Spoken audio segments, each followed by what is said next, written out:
Hi muckers, welcome back to my YouTube channel and welcome back to the Chronically Online podcast. Now, everyone was wondering what was going to happen with the podcast considering I filmed all of them in LA and I'm not in LA anymore. The thing was, which I think surprised both of us, people responded well to the episode with, this is my best friend, NEAVE. Hi again. We did a podcast episode and it was the first one we filmed, but the last one I uploaded. And we had spoke to each other that we were like, yeah, this is just like a passion project. We're like no one's gonna watch. Nobody cares. You know, it's just for the real ones and stuff. And surprisingly, people really responded well to it. And whenever I did a post being like, what podcasts have people liked? People were, to my surprise, were saying the NEAVE one. And I went, oh, okay. So this is great because I'm not going to be able to film other like podcast interviews with people until I'm like back in America. And who's in Brighton? Me. This one right here. So we are going to do another episode. I have a lot of hot topics to give NEAVE, which is something I'm very excited for because this is so out of NEAVE's world. I literally never do this. Ever. Also want to clarify that NEAVE has a different color mic as me. Oh my god, wait, we're like Alphabet and Glinda. We didn't even talk about that. Sorry. And we're going to do a duet right now. we were talking about, before we started filming, I said to NEAVE, I was like, I'm going to do pink mic. I think like, I'm hoping to have you be like a series regular. Like, you know, I want you to have your own color. And I just realized that this is so like, oh my god. Wicked's coming out. When's it? Is it out? No. It's coming out soon. I mean, I live right beside a cinema, which ironically, one of my biggest haters. And we're not going to that cinema. We'll go somewhere else. One of my biggest haters works at that cinema. Yeah. Arguably your biggest hater as well. Hey. We have a really big hater that works at that cinema. So unfortunately, it's great that I live right beside a cinema because I could go and see Wicked, but We'll be going somewhere else to see Wicked with these mics. So anyways, hello, NEAVE is back. I think, first of all, we also have the biggest glass of wine I've ever seen in my life. Cheers. We have a we have a glass of rosé here. Which is just on, I can't get it off screen. I was about to say, we don't have much wiggle room here, so just please bear with us. Yeah, so I have hot topics for NEAVE because it's very outside. Oh, sorry. First of all, just want to... Sorry, both of us are wearing our little tops. NEAVE is wearing a top that she stole from me, by the way. This is my first time seeing this top. NEAVE would frequently go up to my Manchester apartment and kind of stay there. Obviously, thank God someone was staying there. And every time I would go up, there would be more and more of my stuff would just be a little bit misplaced or gone, and I will go on a night out with NEAVE, specifically my Ed Hardy jacket, and she will be wearing my clothes, and I'll be like, that looks so familiar, and she'll be like, really? Really? What? I got it the other day. But anyways, I love how you styled it. Thank you so much. Cut by NEAVE. I'm cut by NEAVE. I'm so obsessed with the fact that she took something from my wardrobe and then ruined it. And also cut it. But anyways, I'm kind of loving how it looks. Just a like casual off the shoulder moment. Also want to clarify that the reason that she's wearing this top is because she's trying so hard to pander towards all of y'all. Please. Because I told NEAVE that people really liked her when we filmed the first podcast. He was shocked about that. I mean, no shade, but like it was with all love. But I really didn't think that people were gonna like watch it, if I'm honest. It was a passion project. And we'll get to the reason why we did it. But I didn't, and people really loved it. And a lot of people were asking where they could find NEAVE. And so I have forced NEAVE to have a TikTok presence. And we're going to pull that up right now. I just want to like show it so we can shout it out real quick. But anyways, quickly promote your TikTok so people know where to find you. NEAVE Barnard on TikTok. I was going to do a day in the life yesterday. So I'd planned, I work in a cafe and I was like ready to do a day in the life. And I filmed maybe 2 videos of me waking up. And then I quit my job. So I did stop filming. But hey, tune in. Maybe this will be my new job. I said to NEAVE, I was like, hey babe, like if we're gonna do a part 2, like I think you should promote your TikTok. Like people were asking where they could find you. And I was like, babe, like you should do a day in the life at the cafe. And she was like, yeah. And so I was like, yeah, you should do one tomorrow because we're gonna film the next day or whatever. And she was like, yeah. And so I go to bed and I wake up and I'm like, I'm expecting like to see a post. So I go on my TikTok and I have my phone on Do Not Disturb, so I haven't gotten any texts. And I'm like, it's weird, I haven't seen anything. And I put my phone off Do Not Disturb and I have a text from NEAVE, quit my job. Quit. Just couldn't do it. Couldn't hack it. So I'm hoping for more like follow-up day in the lives. But anyways, yeah, again, NEAVE's TikTok is NEAVE Barnard. And it says follow back, but it's because I just wanted to humble her a little bit. No, I'm actually, still working for my follow back. if I followed her, you would see all her friends only posts, which are crazy. Muckers, one day we can achieve to be on. But anyways, I will pin it down below. Go over and say that you came from the podcast, and we will really appreciate it. Oh, whatever that was. But anyways, okay, so we have a lot of catching up with the viewers today because the last time that we saw everyone, we had filmed the podcast, which the reason that we did the podcast was because I had rented a studio from From who? Tell us who. I had rented a studio from Def Noodles, and there's so much to unpack there. There's so much Reflecting on that. There's so much to unpack. So Def Noodles, that I'm sure the audience will know. Neve did not know who this was. I literally met this man as a stranger. Is such a beautiful beautiful thing. And I'm really jealous that you went in with that. But basically, I had wanted to find some sort of podcast studio because I had a bunch of ones linked up, and there's this website where you can like find like podcast studios, and this one popped up, and ironically it was a studio that I'd seen before because I met Dennis in 2023. I think me and my mom went to his comedy club. His comedy club? That is a comedy club where we filmed. Where we were at? Because it was the name of the media place. Remember the door we went in? Yeah. Really, like, where you ring the doorbell. Oh! And then out the front, it said Def Noodles Comedy Club. I did not. Wow. So that was a comedy club that me and my mom went to. And I met Dennis that night. This was a year ago, probably like a month and a year ago. And his girlfriend. So I don't know why I clarified. It had to be a month and a year ago. And so anyways, I met Dennis that night. I went to his show, and him and his girlfriend were so lovely, like so lovely. And I made an entire video about the fact he was in so much shit, like people were really turning on him, like he was such a little shit online and he had been through so much. But I met him and he was really normal, very sweet, very talkative. Wow. And he just was really kind. And his girlfriend was even more accommodating to me and my mom. And I made a video being like, hey guys, like everyone's shitting on Def Noodles right now, but I went. And there was a lot of memes with his comedy club. Like, they would live stream the comedy club. Oh. And people would go and, like, shout, like, Dennis, you suck! We fucking hate you! Me on the podcast. Don't get us back. That's crazy. And it's such a small room. And it would be live I know that echoed around the room. It would be live streamed on YouTube. And people would literally like, they would be like shouting Neve. They would be like shouting. They'd be like, we fucking hate you and stuff. And he'd be You're not funny. He'd be on the mic like this. Hey guys, can we just focus? So anyways, me and my mom went to the comedy club and we had a great time. The comedy was very subjective, as you can assume. He had like comics on. He wasn't the comic that was on stage. Right.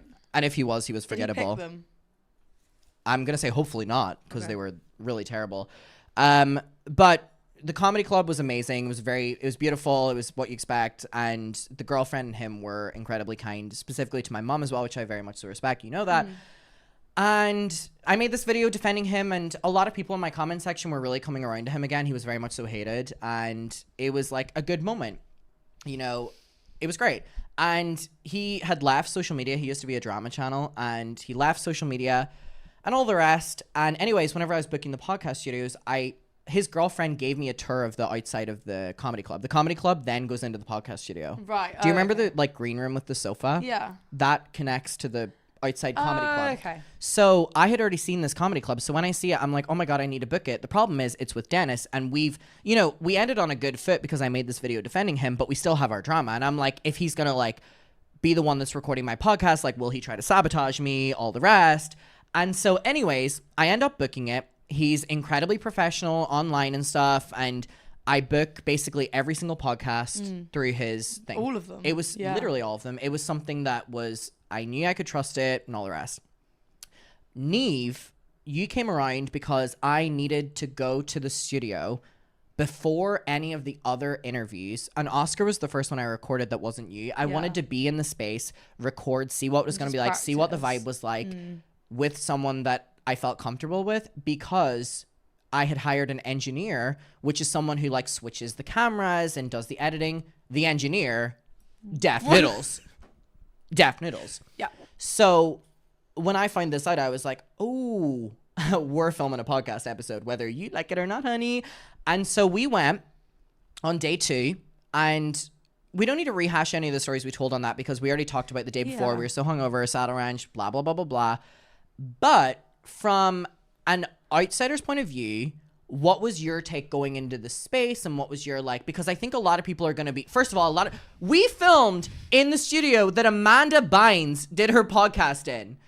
And Which is crazy. I got told this seconds before walking in, and I was like, oh my God. I was so excited. And historically, not only Amanda Bynes, the Chronically online. But anyways, what was your take on like going in and stuff? Obviously, you have no perception of anything that was going on. Whereas for me, I had been saying because we were staying in an Airbnb. Yeah. I had said to you that entire day, and obviously for a hangover as well, it's awful to go into a space where like, I'm like, oh my God, I'm so nervous. I was terrified to go in because I had very good experiences one-on-one with Dennis. I think he was very professional the times that I met him. He was very kind the times I met him. But still, that was whenever I was with my mom. That was a year ago. He's like a year out of doing social media and stuff like that. And I didn't know how it was going to go. And obviously, like, he was like working for me, I guess, as well, which kind of felt weird because he was like also a drama channel that we would like bicker online. So what was your take? By the way, we've literally never spoken about this part behind the scenes. What actually was your take going into and like being there? Because again, it was a first for both of us. But for me, I think I was so in my head focused on like, hi Dennis, are we all good? Lovely to see you again. What was your take? So it was very interesting. Obviously, I've never been in a environment like that ever in my life because why would I ever be on a podcast? But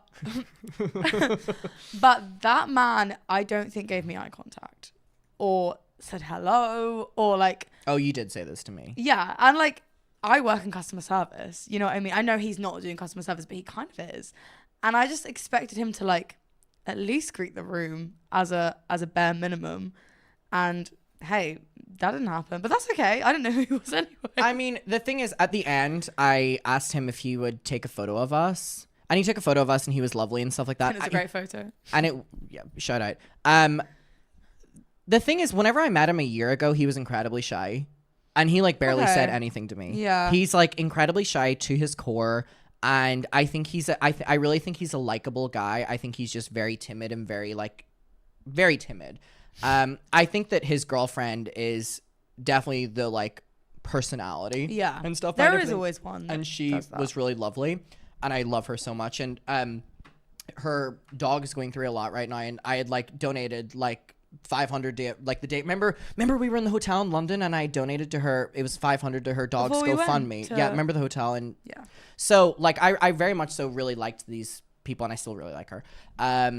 But I know, sorry, I forgot that you did tell me your experience of the podcast. The thing was, I was so in my own head about it, if I'm being honest. Like, I was so focused on the fact that I was in a room with Def Noodles again, but it was now like a professional climate. Whereas I remember that you did say to me that, like, you felt like he didn't acknowledge you and Which stuff like that. is fine. Like, I don't expect, obviously, I'm not someone that he should acknowledge because I'm literally just your friend doing it.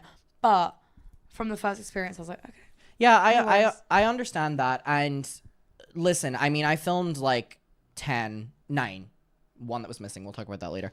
I filmed like 9 podcasts there. And over the entire time, he was exactly who I thought he was. He's very shy. And whether he's not shy, he's just quiet. And that's fine. He's also professionally working and stuff.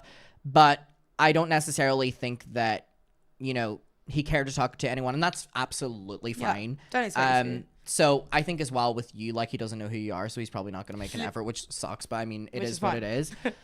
What I wanted to talk about is something that I've only learned today, literally a couple hours before you came over, and the Trump stuff.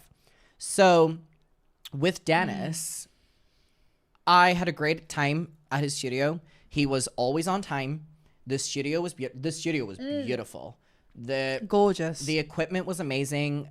He live edited for me. It was amazing. He got me the footage immediately. Like, it was so quick. Like that night we were watching your episodes. He was really, really, really great in everything, very professional.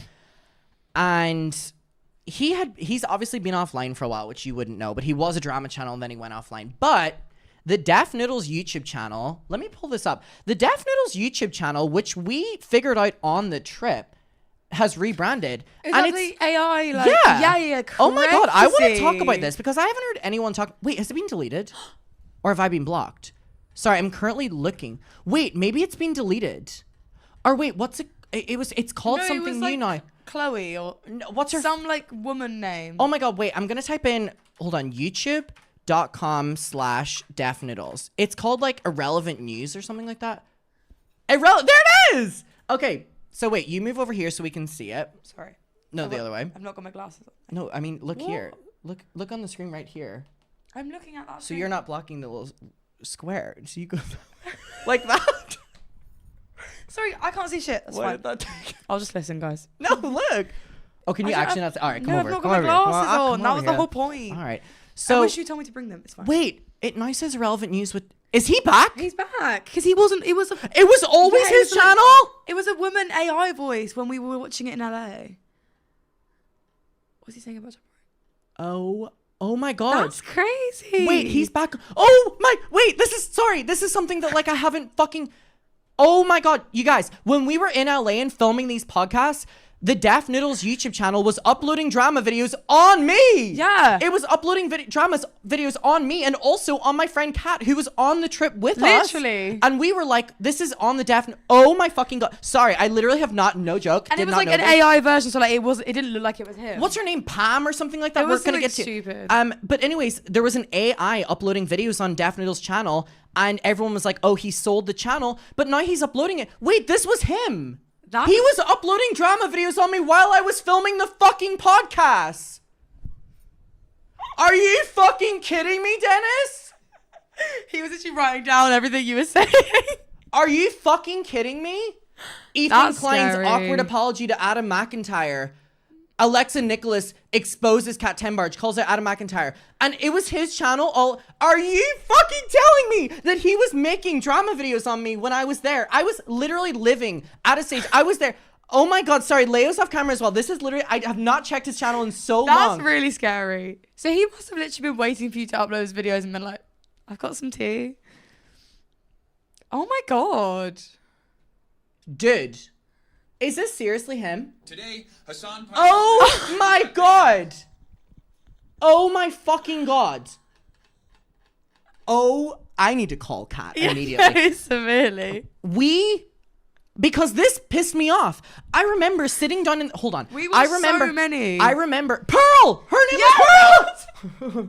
Her name was Pearl. Her name was fucking Pearl. Hey y'all, it's Pearl. Toddy Westbrook just sat down with Michelle Phan and spilled the tea on the bias. Meanwhile, Straight ass man is writing, "Hey guys, it's Pearl." Fuck you.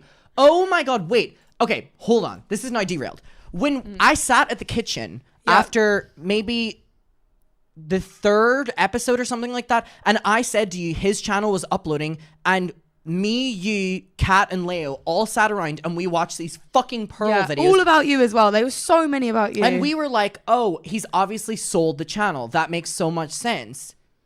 It was him all along? That's really crazy. Also, like, Dude, sorry, this is actually really, oh, you've got me on a fucking tangent now. The fact that, like, he was sorry, we acting have not so- literally No, discussed- this is that's like- just the point. Why didn't we look at that? Oh my God. I was going into his studio every single day and filming these podcasts. But he was acting so normal as well. Like, he was quiet, but he wasn't like acting weird about it. If you like, imagine you were making videos about someone and then every day you were seeing that person. That would be so weird. Hey. This has made me feel so weird Yeah. because wait, that's like, hold on, let me do a little bit more deep diving into this. This is Ethan Klein's awkward apology to Adam McIntyre. What was the time frame of when you were? Ethan Klein. 2 months ago, When were we September. We were there at the 20th of September. Wait, but when was this Alexa one? Ethan Klein exposes Colleen Ballinger apologist. Me in the thumbnail. Like, I don't know if he's on my side in these videos or whatever, but it doesn't fucking matter. Hey y'all, it's Pearl. 10th of September. That was like 10 days before we filmed, and I had already booked the podcast by then. Yeah, you'd booked it months prior. Well, maybe not months, but maybe weeks. Hashtag Adam McIntyre. People featured in this video, Adam McIntyre. 55 comments. Is that the last your video he posted? Ethan Klein, apology to Adam. Because he only started, look, 2 months ago. Adam McIntyre, me in the thumbnail, Adam McIntyre, and then that may be it. Okay, that seems to be it. And then when did he come back? His face is back in it on the like recent ones. Yeah, when was that? Wait, hold on. Oh wait, so here. Oh wait, okay, so he is doing a little teaser right here. I'm back. Wait, irrelevant news. Hey y'all. So, Doctor, So it's Pearl here. Is Pearl gonna introduce? I was about to say, is Pearl gonna? Hey y'all, it's Pearl. So Oh my God, she's literally gonna introduce him. Hey y'all, it's Pearl. So a lot of you have been curious about my identity, and I just want to say thank you for all the love and support along the way. I've been keeping things under wraps for a while now, but Is this a real person? Is that his girlfriend? No, surely. That's not her, I don't think. Surely he's just hired. I'm finally ready to reveal who I am. I'm so excited for this next chapter, and I couldn't have gotten here without y'all. Anyway, without further ado, here we go. 3, 2. Oops, I did it again. I guess I'm back. The other guy, yeah, he tried to kill me off, but forgot I'm a cat with 9 lives. Anyway, he got what he deserved. Not a cat. And now it's time to get back to what we do best. Buckle up, we got some good stuff coming. Let's get back to it. Irrelevant news. Dave Portnoy didn't hold back, calling Zach Bryan a fraud and saying their encounters were about as comfortable as sitting on a cactus. I think he's a fraud.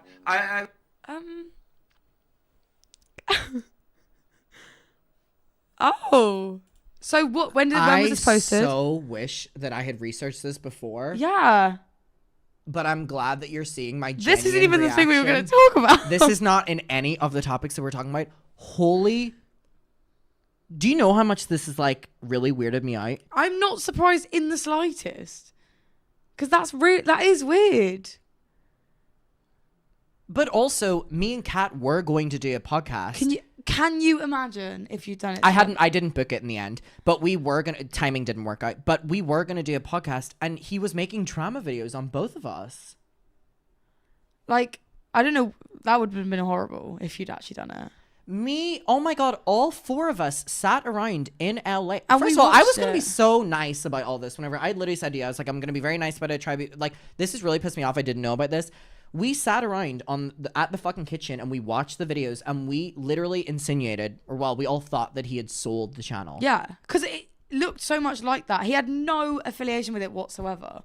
Pearl did. Wow.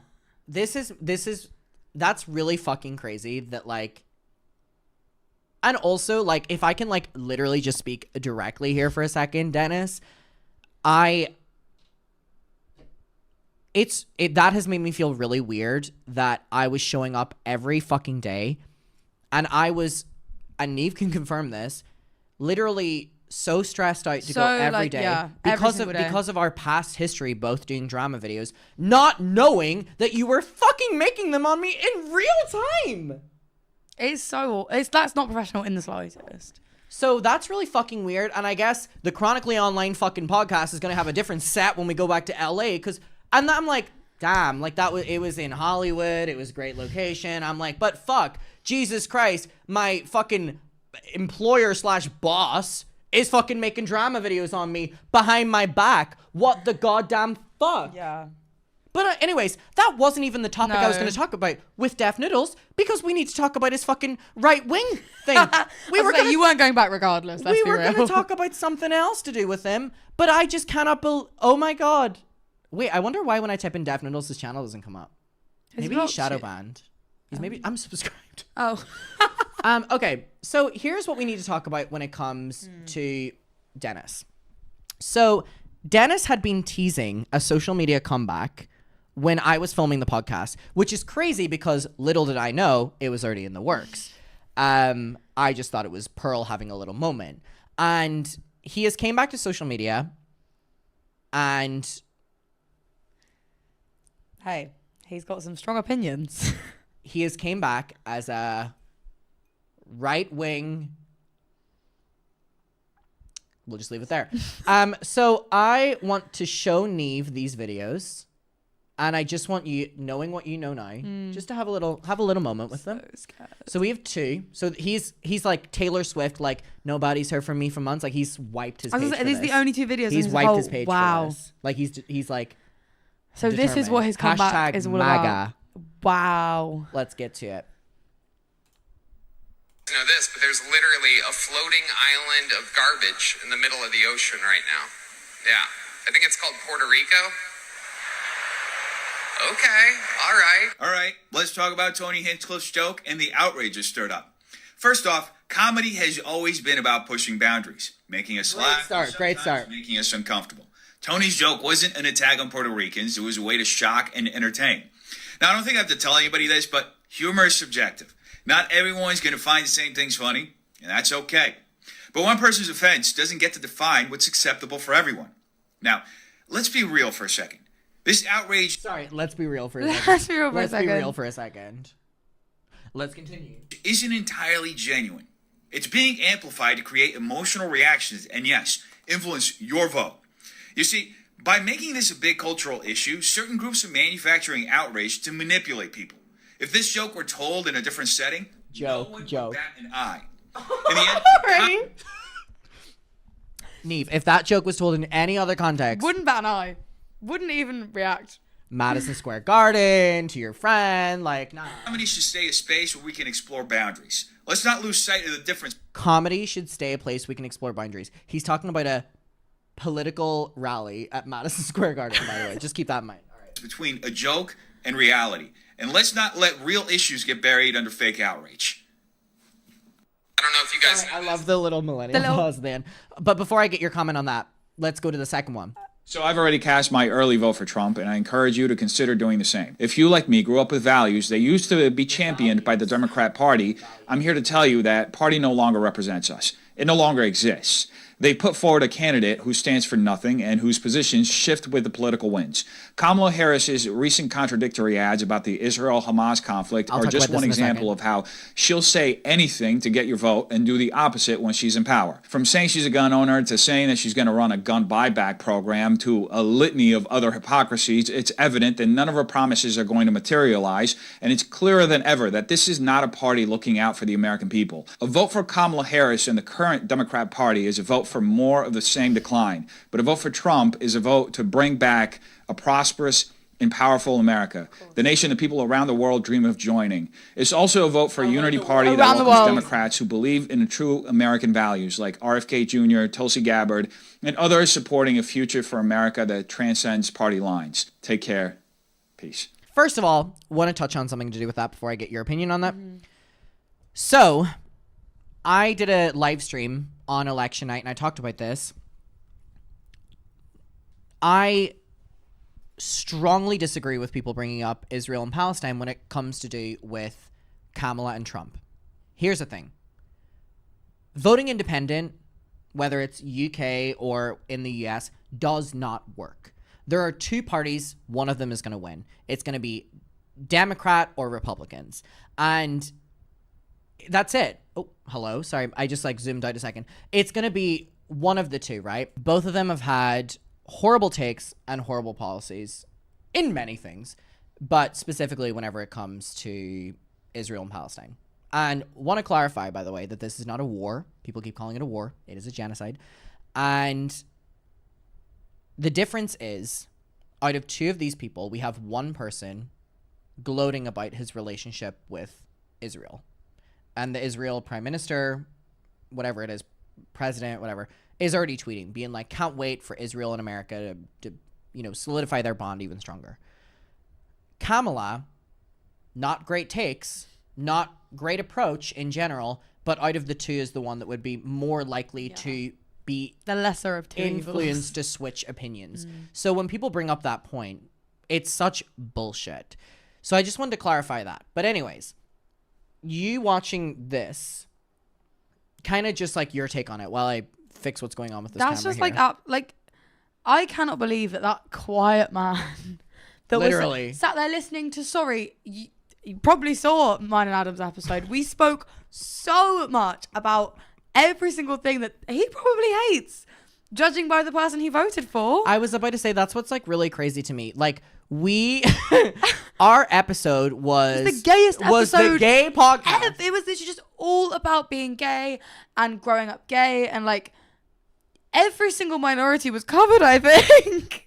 And the fact that the person engineering this was like very clearly a very, very, very Republican Trump. And very outwardly Republican Yeah. as well. Like, it wasn't something he was going to keep private because he fucking made that video. And he was forced to listen to... Hey. Dennis, I hope you learned something. We were educating him on the L, the G, the B, the T, And the Q+. But anyways, no, that is so crazy. And I think between the new MAGA life and... I can't believe that's his social media comeback. And also That's his rebrand that he's been working on. Sorry. Yeah, that's an probably going embarrassing. right-wing. That's embarrassing. I mean, we see this with people all the time where they will rebrand to be right wing. And clearly we're seeing that with Dennis. But he's still pandering towards the drama channel audience, which is crazy. I wonder if this will be made into a drama video. Dennis, can I request though that Pearl makes it? Pearl, hi, this is Pearl. Can we get her voice just one more time? Come on, Pearl. Hi, I'm Pearl. One more time, Pearl. I can't believe I wonder what he decided to change over for. I love that in this one, look, he's done like a little like silhouette. I think that's really actually quite conty that he like appears when you hover over Chapel it. Roan destroys photographer. Oh. I just wanted to take a moment to thank each and every one of you for your incredible support and all the kind comments you You're shared welcome. on yesterday's episode. Your loyalty means the world to me, and I truly appreciate you sticking with me through everything. I've heard your feedback loud and clear, and I completely agree. I won't be doing the Gilbert Gottfried. He doesn't look like this in person. Not like I actually don't recognize this man. I've never met him before. You know what's crazy? Dennis is like quite attractive in person. Very fit. Sorry, not very. Honestly, Dennis.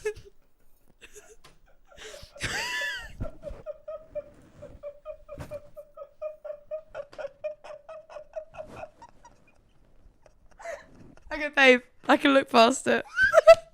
DM me. Sorry. Oh my god. Averagely attractive. But anyways, he looks so much better in person. Yeah, like this. Just to This is not what this man looks like at all. Don't know who this man is. But anyways, all right. Well, we will move on from Dennis. I'm going to take a quick pause to fix the camera situation and we will be right back. Okay. I have just clicked start again. Something happened with the camera. Don't know what happened. The powers of Def Noodles are trying to absolutely silence us. Pearl is here. So we're gonna move on from Pearl and from Dennis and from everything. So I think we have a couple more hot topics, but I think we should finish kind of the story of LA. So what else did we do? We went to Disneyland. We did go to Disneyland. Well, here's the thing. We went to Disneyland, and so it was me, Neve's girlfriend Leo, and my best friend Kat. We love Kat. Love. And Kat is, God bless her. So I've never been to Disney. Okay. And I also didn't know I was going to Disney until 1 o'clock that morning. Oh my God, yeah. We were out at, where were we? I'm not going to say where we were. Okay. We were at a bar. We were at a bar. And we weren't going to go to Disney with Adam and Kat. We were Me planning. and Kat were going to go on our own because Neve and Leo didn't want to pay for it. Yeah. And I was planning a nice brunch, maybe a lay-in, like maybe a bit of a shop. And Adam turns to me. Because you need to say like her schedule with Disneyland, which is why you would have been getting the lion. Crazy. Like her Disney schedule, adults. you were up at, well, I was up. Well, Kat wanted us 8 to be up a.m. at, no, she wanted us to be up at 6. Yes, which absolutely not doing. But 1 a.m. Adam turns to me and he goes, Neve. Drunk at a smoker's area, by the way. He gives his phone to Kat and I think, oh no. They've booked us both Disney. I go to Kat, I go, here's my number. Do Here's it. my credit card number. Buy them. They're coming well. Turns to me and goes, you're coming to Disney. Lio is in the toilet being sick at this point. She's so ill from the drinking. I text her and I go, babe, I'm so sorry. The worst thing you I can go, do. we're going to Disney tomorrow at literally like It's 6 like those videos a.m. of like kids being surprised. No. You're going to Disney, except Leo was She's like, like- no. And I remember texting her and saying, there's nothing we can do. So So the next morning we wake up. I feel horrendous. I am so hungover. I felt great. I felt great. I don't understand why you and Kat felt fine. You bought me a matcha, and I remember. Did you feel fine? Leo felt fine too. Okay, I did. I was in the back of. First of all, who the fuck put me in the back of the Uber? You. Thank you, Leo. Anyway, you put yourself in the back of the Uber. I could not even open my. There's a picture of me passed out on the side of the Uber. There's a bottle of water in my hand, and I stayed there for the full 45 minutes that we took to drive to It Disney. did feel very long. I mean, we were in West Hollywood, and that to Anaheim is, I mean, God bless you, it was quite long. And it was a bumpy I kept journey. thinking, because I didn't drink much of my matcha, and I kept thinking, if I'm going to throw up, I can't throw up in my matcha because I haven't drunk any of it. But luckily, Kat had finished her matcha, and she was sat next to me. And I was like, I can at least reach over. I didn't throw up in the Uber, don't worry. But it was under my fucking Uber. If you had thrown up, your rating would have game plummeted. over. I did not throw up. However, I did feel atrocious. Did not drink any of that matcha. Sorry. It was lovely. I V Cafe? V Cafe. Was it V Cafe? V V- Cafe. yeah. V8 was the cafe that we went to at Disneyland. Yeah. V8. No, but V Cafe. V Cafe. Love you guys. They were so sweet. Knew our order by Yeah. then. They were lovely. And they were like, see you tomorrow. And I knew that we were going home the next day. And I went, see you tomorrow. See you tomorrow. But no, it was really it was a rough journey there. Well, what time do I feel like we woke We up got there at- so late because I know Yeah. so Kat is so Disney adult, and whenever me and her were supposed to go, we were supposed to be up at 6, and I remembered that like if I got Neve and Leo to go, like I could persuade Kat to go a little bit later, which she did. She was like, oh, like now it's more relaxed. Yeah, we What left time at did we wake up? 8:30. Oh, that still seems really. Because I remember early. I was in the shower like 7, like dry heaving, thinking I can't do this. So Meanwhile, Kat's outside like it's a world of love. I walk out of the shower in the Airbnb and they've got Disney ears for me. Me and Kat have our Disney ears on. We're like, They went, which one do you want? None of them. I'd like to go to bed. Anyway, put the Disney ears on. I did leave them actually in the Airbnb. You weren't happy with that. Yeah. But we got to Disney, I'd say about 10. Maybe 9:30. which is still quite It's early. still very early for a normal person, but for Kat, we were behind on the we were schedule. very behind schedule. Yeah. I mean, because she has it like down to like 15 minutes, like eating breaks, like 10 I have minute, never like, toilet seen breaks. someone so organized in my whole entire life. And honestly, it I'm was terrified for her wedding. It's gonna be like down. It's gonna be down to the second. like if there's a single thing out of time, out you go. You're not invited anymore. But Disneyland was interesting because have you done Disneyland before? No. You went to. Oh, Where'd you go when you were younger? She went somewhere when she was younger. I went to Florida. But you were what age? 11. I was gonna say if you were below 10, it doesn't count. And I do you remember it? Yes and no. I refused to go on any ride because I was so scared. And so my mum and dad went, fucking waste of money. I just remembered something. So me and Kat we had a debrief the night before Disney, and we were talking about like rides and stuff because Kat had to completely rewrite her schedule, Obviously. because we now had 2 more people. Yeah. And Kat was like, okay, I don't like rides. Kat loves rides. Neve doesn't like rides. Leo doesn't like I rides. didn't think I liked rides. Okay. Please. So Kat was like, let me try like organize the rides based on like low intensity to high intensity. And so Kat Like, can we speak about this? I'm speaking. So Kat has as the. No. If you want to say it yourself, you can come over and take this mic, and then I'm gonna tell you the truth. Yeah. I'm she gonna can tell you the fucking truth. shout the shit she wants. I'm gonna tell you the truth. Or if you want to go around that way because there's more room. Come here. Come sit. All right. So apparently Leo needs to Come on. clarify what has Come on. happened. Come I love that you've been in the last 2 Neve episodes. She'll always find a way. Always. Go on, tell Right, the go story. on. I went on soaring. It's Please not really a explain- ride. explain what the It's ride a what do you call it? Like It fucking lifts you like that Yeah, much off the It's a simulator. it's a It's not even a ride. simulator, but it had a curved screen on the top, and I hate. But the thing is, it's stupid because I like flying, but I hated the sensation, and they were all taking the fucking piss out of me. I want to explain to you. You could see the ground. Like you, I kept saying to her, "Just look down. We're not very high." And I promise you, it was literally going like this. It felt like it was really high up. Okay. I looked over. She was gripping. First of all, she wasn't sat next to me. She was sat in between Kat and Adam, gripping their legs. and going, I hate it. I was like, Leo, stop touching me. And after that ride, you were done. No, but I said I didn't like rides. That's not a ride. Rides. Oh my god, if anyone, I assume, I have a big California audience. I assume a lot of you bitches have been to fucking Disneyland and you've been to Soaring. It literally is the equivalent of sitting in your sofa and watching a YouTube video. Meanwhile, Leo God was... forbid a woman doesn't like a ride. Oh, I'm for going to take it out of fuck's me. sake. Oh my Like god. 2 months ago. Right, you're done. You're cut. You're cut. So anyways, my take on it. Not to the reality. After that ride, I was ready for something a bit more exciting. Which was, Kat was like, this is the easiest ride. So we'll start with this. And honestly, I was expecting everyone to love it. Because it's one of my favorite rides. It's honestly just one where you like sit and you like watch the screen. Also, if you look around you, you can see you're just in a room, not moving. Love you, but... Meanwhile, God bless you. But Tears in her eyes. But honestly, and I kept making jokes and Neve was like, Adam, stop. So no, Adam, she's stop. actually like, she's just Adam, find it funny right you now. really, Adam, you really need to stop. Stop making the jokes. And then we get off the ride and Kat's like, I loved it! We're like... She goes, Kat, 20 minutes, on to the next. we go, Kat, Leo's not doing well. Let's bring it down. Leo's not doing well. And so anyways, for the rest of the day, and this makes me feel really sad. You didn't go on any, Leo didn't, not even, and this is California people, or I mean, if you're in Florida or Paris, or if you've just been to Disneyland, I couldn't even persuade Leo to go on Thunder Mountain. Which apparently you said was intense. Oh, In Lio's perspective, bearing in mind she couldn't even sit on a chair that rocked back and forth. Duh. Of course she would have hated that. She couldn't even sit on a rocking chair realistically when you think about it.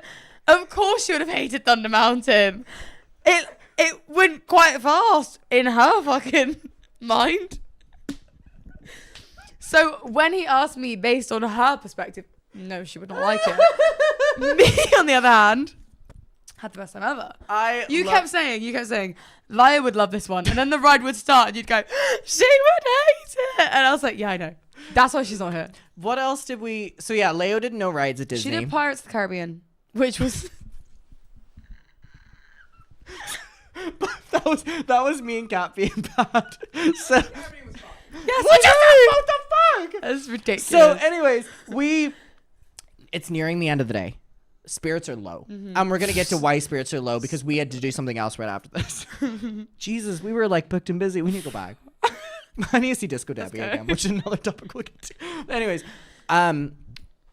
nearing the end of the day, I mean, if you're doing an entire Disney day, it's exhausting. It was 11 hours we were there. It, like, Cat, 11 hours. It's exhausting. I'm used to it, but like your first time, like it really is exhausting. Yeah. I love it so much. And like whenever I'm like, when I look back on it now, I'm like, I could do that again. Yeah, well, Because so I'm not fucking there. But put me there for another 12 hours. I'll in those kill dips myself. between rides, get me home. So, nearing the end of the day, spirits are very low.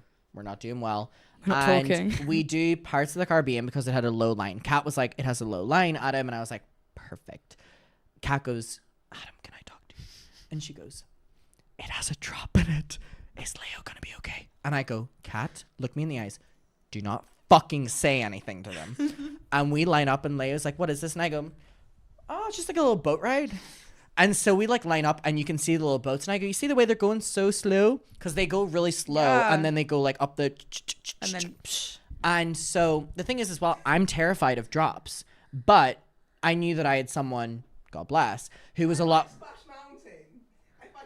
Sorry, I can't okay. even listen to her right now. She just said that she loves Splash Mountain. And She's if you know crazy. what that is, that's like one of the most intense Pipe Disneyland down, rides.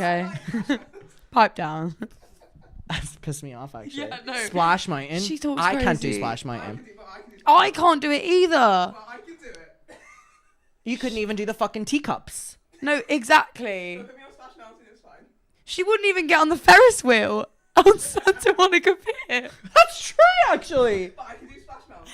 We go on Pirates of the Caribbean, and if you've been on it, it like is a little boat ride. It goes very, very, very slow. It goes up very slowly and then goes like and up very slowly, and it's very storytelling. So like Leia was distracted, and you were distracted. I was sitting. It was me. It was Yeah. I was sitting here. You were sitting there. Kat was sitting there, and Leia was sitting beside.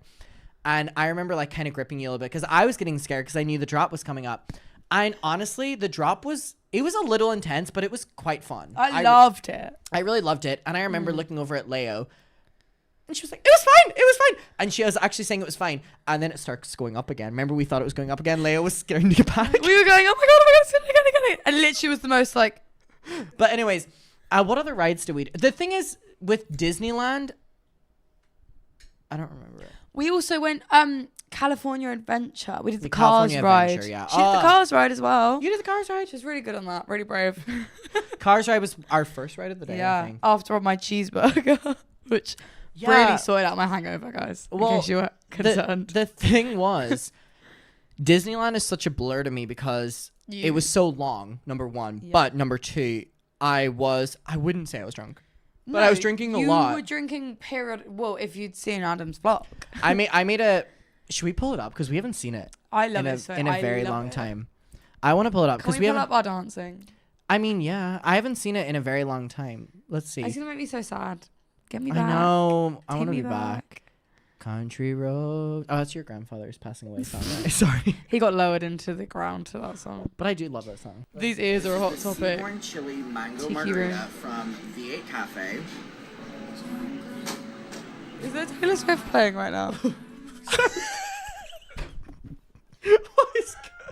Why is Camila Cabello?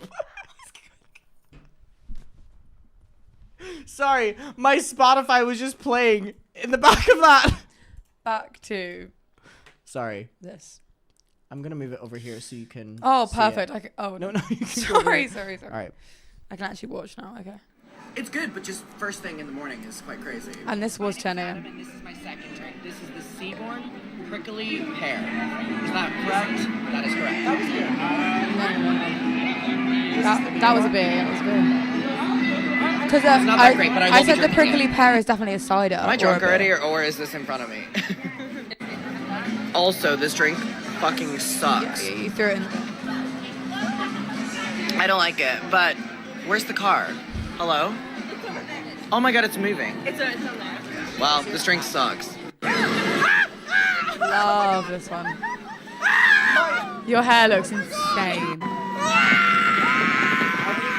Hi, I'm Adam. I'm here with NEAVE. This is my third drink. This is the Blue Hawaiian. We I are was in still so Marvel hungover. Land. You made me drink it because you were like, on camera, you're not going to say no. And I didn't, but fuck me, it tastes disgusting. There we go. Just no inside, I was dying. That's really good. Oh!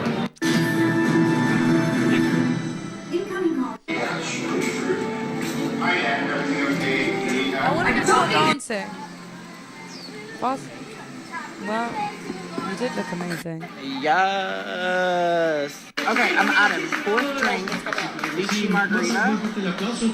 These The margaritas. lychee margarita was when things started getting really crazy. Because Kat would be like, okay, guys, we have 10 more minutes until our ride. And I went, which means we have 5 more minutes to get a drink even and then 5 more I had minutes. one, and I felt like death's We were door. getting them on the way. And also, we'll talk about this right after, but we were going to a club night right after Disneyland. So I was trying to keep the spirits high. Keep the spirits high. Drinking at 10 a.m. Please. Mayrita y su mariachi Tierra Mía. Sí, señor. Estamos con mucho gusto así para complacerles a todo el mundo y You know what it was. Delicious. a ver si se acuerdan. Was it really that strong? Can't see you doing this. Was it really that strong? Anyway, hold my drink. I'd have one sip.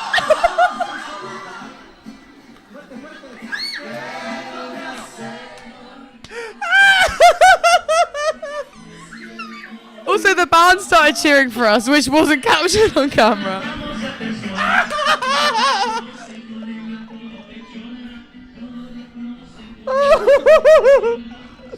This is at like 12 p.m. It's cheesy garlic bread. Good drink. Really don't know what this one's called. Did I get another one that time? I got another one at that time. This time, I'd say we were a bit tipsy. The music hasn't changed, by the way. You've had 7 drinks. Oh. I'm gonna be honest, this one fucking sucks. Oh wait, do the liquid. Oh, sorry, I did it wrong. Oh.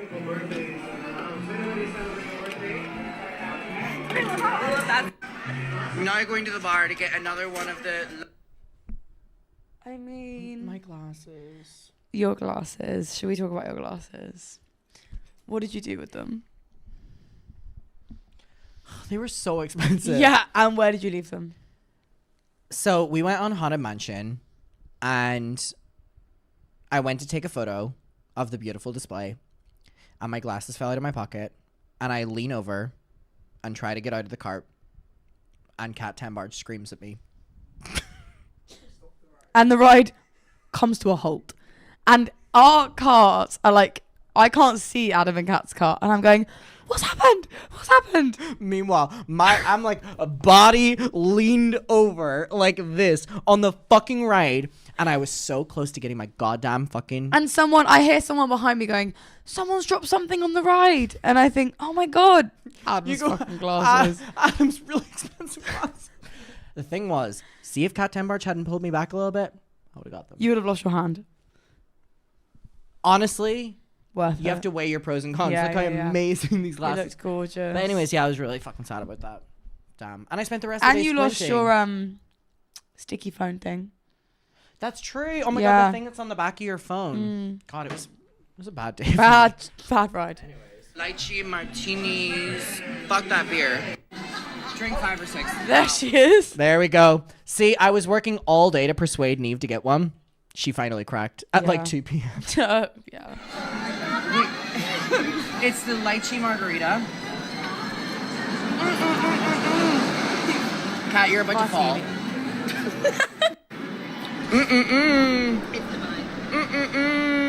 Yummy. Tiki room. Which I have a devoted audience that love the tiki room. Then I'll stay silent. So, really quickly, I'm going to devote 30 seconds to this. I had hyped up the tiki room all day. We know how much we fuck with the tiki room. All my stoners out there, we fuck with the tiki room. Not only was Neve incredibly unresponsive to the tiki room, but she was incredibly passive-aggressively rude about it. And she was condescending about it. And she would speak down to me and Kat enjoying the tiki room. And it was the longest 20 minutes fuck off. of my life. Fuck off. It's so, like... You think it's over? No, actually, the door handle's singing to me now. Oh, can I leave yet? Not quite. Not quite. The fucking leaves have got a mouth and they're dancing. Okay. Please let me go. Sick of it, I was. The fire escape's doing this. Tiki, tiki, tiki, tiki, tiki room. I couldn't stand it. I remembered that at one stage, I turn around and even she's like us. I was so tired. And I go to her, I go, oh, it's not that long, whatever. And I like look forward. And then like 10 more birds come down. The chandelier moves and it's got 17 more birds in it and they're all fucking singing at me. The tiki room. Sorry. Oh, wow, that pickle. Fuck Disneyland prices. Why? Oh, they're expensive. No, do you not remember?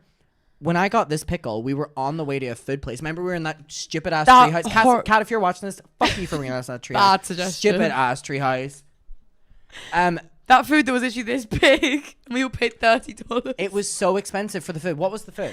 Chicken on a stick. It's chicken skewer. Chicken skewer. Fuck off. And we genuinely got Fuck one piece off. of chicken. I was starving. Also, I'm gluten free, so that was all I could eat. As if it was, was it really that much? Yeah. Well, here's the thing with these We trips. paid $30 for 2 bits of chicken. Well, here's the thing with these trips. Kat puts everything on her credit card, and then we get a hefty bill from Kat at the end of the trip. I'll get a PayPal request from Kat. Sorry, I got a PayPal request from Kat on my birthday that was requesting $1,000. I will say ours was not that expensive. How much are yours? I don't remember. It was to Lio, not to me. Was Kat it- knew. Was it like a couple hundred or something? $75? Was that it? She charged me for everything. Cat baby. Oh, Please. I fucked that Oh, Wendy's. please. Not me being blamed for my cake. Your birthday cake? How dare you have a birthday? My birthday cake, which by the way I wasn't allowed to eat the day after. Yeah, Lio threw it away. Not only that, but sorry, before we get to this, our Our Airbnb living conditions. First of all, to set the scene, we're living above a family. And they live there full time. When I booked the Airbnb, I didn't realize that when they say shared accommodation, they mean it. No, my housemates. So when we show up, they go, "You're on the second floor." And I'm like, "What do you mean?" So we go and we're like, "Oh, the family are on the first floor. We're on the second floor and we share a garden." And as you like enter, you can see them in their like living room window, all having like an evening dinner. And we're there like usually drunk. Really drunk, like stumbling in. And on one occasion, I was out on my own drinking. I don't know where. Weren't you picking up one of our like DoorDash orders and they were outside also there? When we came in like really late in the morning and he like was at the gate and we were all like, hello? All I remember is there was one occasion where I was on my own and I'm pressing the code. And I'm pressing the code and it's not working. I'm fucking pressing the code. And I'm like doing this with the door. And then the door opens and I'm like, it's the owner of the Airbnb. And I go, sorry, let me go to bed. I like lock in from being like so drunk. I'm like, oh, I'm so sorry. The code wasn't working. I'm going to go upstairs now. Thank you so much for letting me in. And I like stumbled and then I threw up everywhere that night actually. But we were living above a family. But our Airbnb living condition was really crazy. Yeah, it was quite crazy. So there were 4 of us. It was me, you, Kat, and Leo. And we all had our own rooms. And it was the second floor of someone's house. But it was an entire house, which is really weird. Like they had 2 bathrooms. 3 bedrooms? 3 bedrooms, yeah. 3 bedrooms and a kitchen. And a living room. And would I book it again? No. For nostalgia? Maybe. Yeah. But it was such a weird thing. But it was really weird because we all on like day 2 did like a grocery order. The groceries that we order, crazy. Oh my God. First of all, so me and Kat put in our order. I want to say that I ate every single thing of my groceries. I don't know if me and Kat did. I promise you didn't. Well, me and Kat did. We did an order of like coffee, an entire packet of hard-boiled eggs. Oh, and we would chow down on those. Oh my God, me and Kat would like walk into the living room. Disgusting. Imagine waking up hungover and there's 2 people eating hard-boiled eggs in the living room and going, NEAVE, it's delicious. And it was so bad. And then when we checked out, we had so much to throw away though. That's the problem with Airbnbs. You have to do, use. I was going to say, who? I checked into a hotel and I went, guys, I'll see you in the morning. See you later. Honestly, we wake up, we were cleaning. Those bins were full to the brim. I never saw the bins once. I can't believe in 10 days there was 3 general waste bins. And I promise you I was actually like beating them up to get the things in there at the end of it. We had so much rubbish. Because every night we would just skip dinner, order something to eat. Because my goal in America, I didn't care about sightseeing. I didn't care about any of the things. I said, I'm going to try every fast food I've ever and every seen. fast food she tried. And also I'm gluten-free. And I was told that there's some tablets you can get in America called gluten cutters. And did they cut the gluten? My God. I was popping those pills every day. Pills and potions. NEAVE's overdosing. It said on the leaflet, like, warning, cause of internal organ failure, death, severe. And I was like, hey. And you went, raising kings. I said, baby, I only live once. And if this is what kills me, this is what kills me. Oh my God. I tried every single thing. Chipotle, Taco Bell, Wendy's, Raising Cane's. What else did we try? I think that was it. We tried like In-N-Out. Oh my God. In-N-Out. Oh my God. Do you remember this guy? Oh, what was his name? Aaron? It was. Melvin. Who's Aaron? No idea. Do I have an Aaron in my life? No, you don't. Well, do I? No, you don't. No. Emily's boyfriend. Oh, right. I was wondering. I was so excited to show Neve and Leo In-N-Out. Obviously a staple in California. You got my burger. And we will get into that. It was on my birthday. We went to Venice Beach, Santa Monica. Ironically, spirits were the highest on that day. Like everyone really pulled full. Even if y'all were faking it, like spirits were high. Happy birthday, Adam. I'm in the best mood ever. We got an Uber and I was so nervous to ask the Uber for the aux cord that I was like, Kat, for my birthday, can you ask him for the aux cord? And she did, and she went in, she asked for the aux cord, and we played played Victorious, yeah. and sang out loud the entire time while Leo and Kat sat in silence, but that's okay. We were in the back. We get to Venice Beach, we get Four Loko, which we'd never had before, and I would never get again. No. I drank about half of Four Loko, and I was stripping on the beach while me and you were doing like a nude photo shoot-esque kind of situation. And that is still my lock screen to this day. I wonder if I have it on my Instagram anywhere. I think we decided to post it on Instagram because we just thought... I was like, this is really beautiful, actually. They were such gorgeous pictures. Maybe it's in here somewhere. It is. Oh, there it is. There it is. Oh, Jesus. And this was after a half of a Four Loko.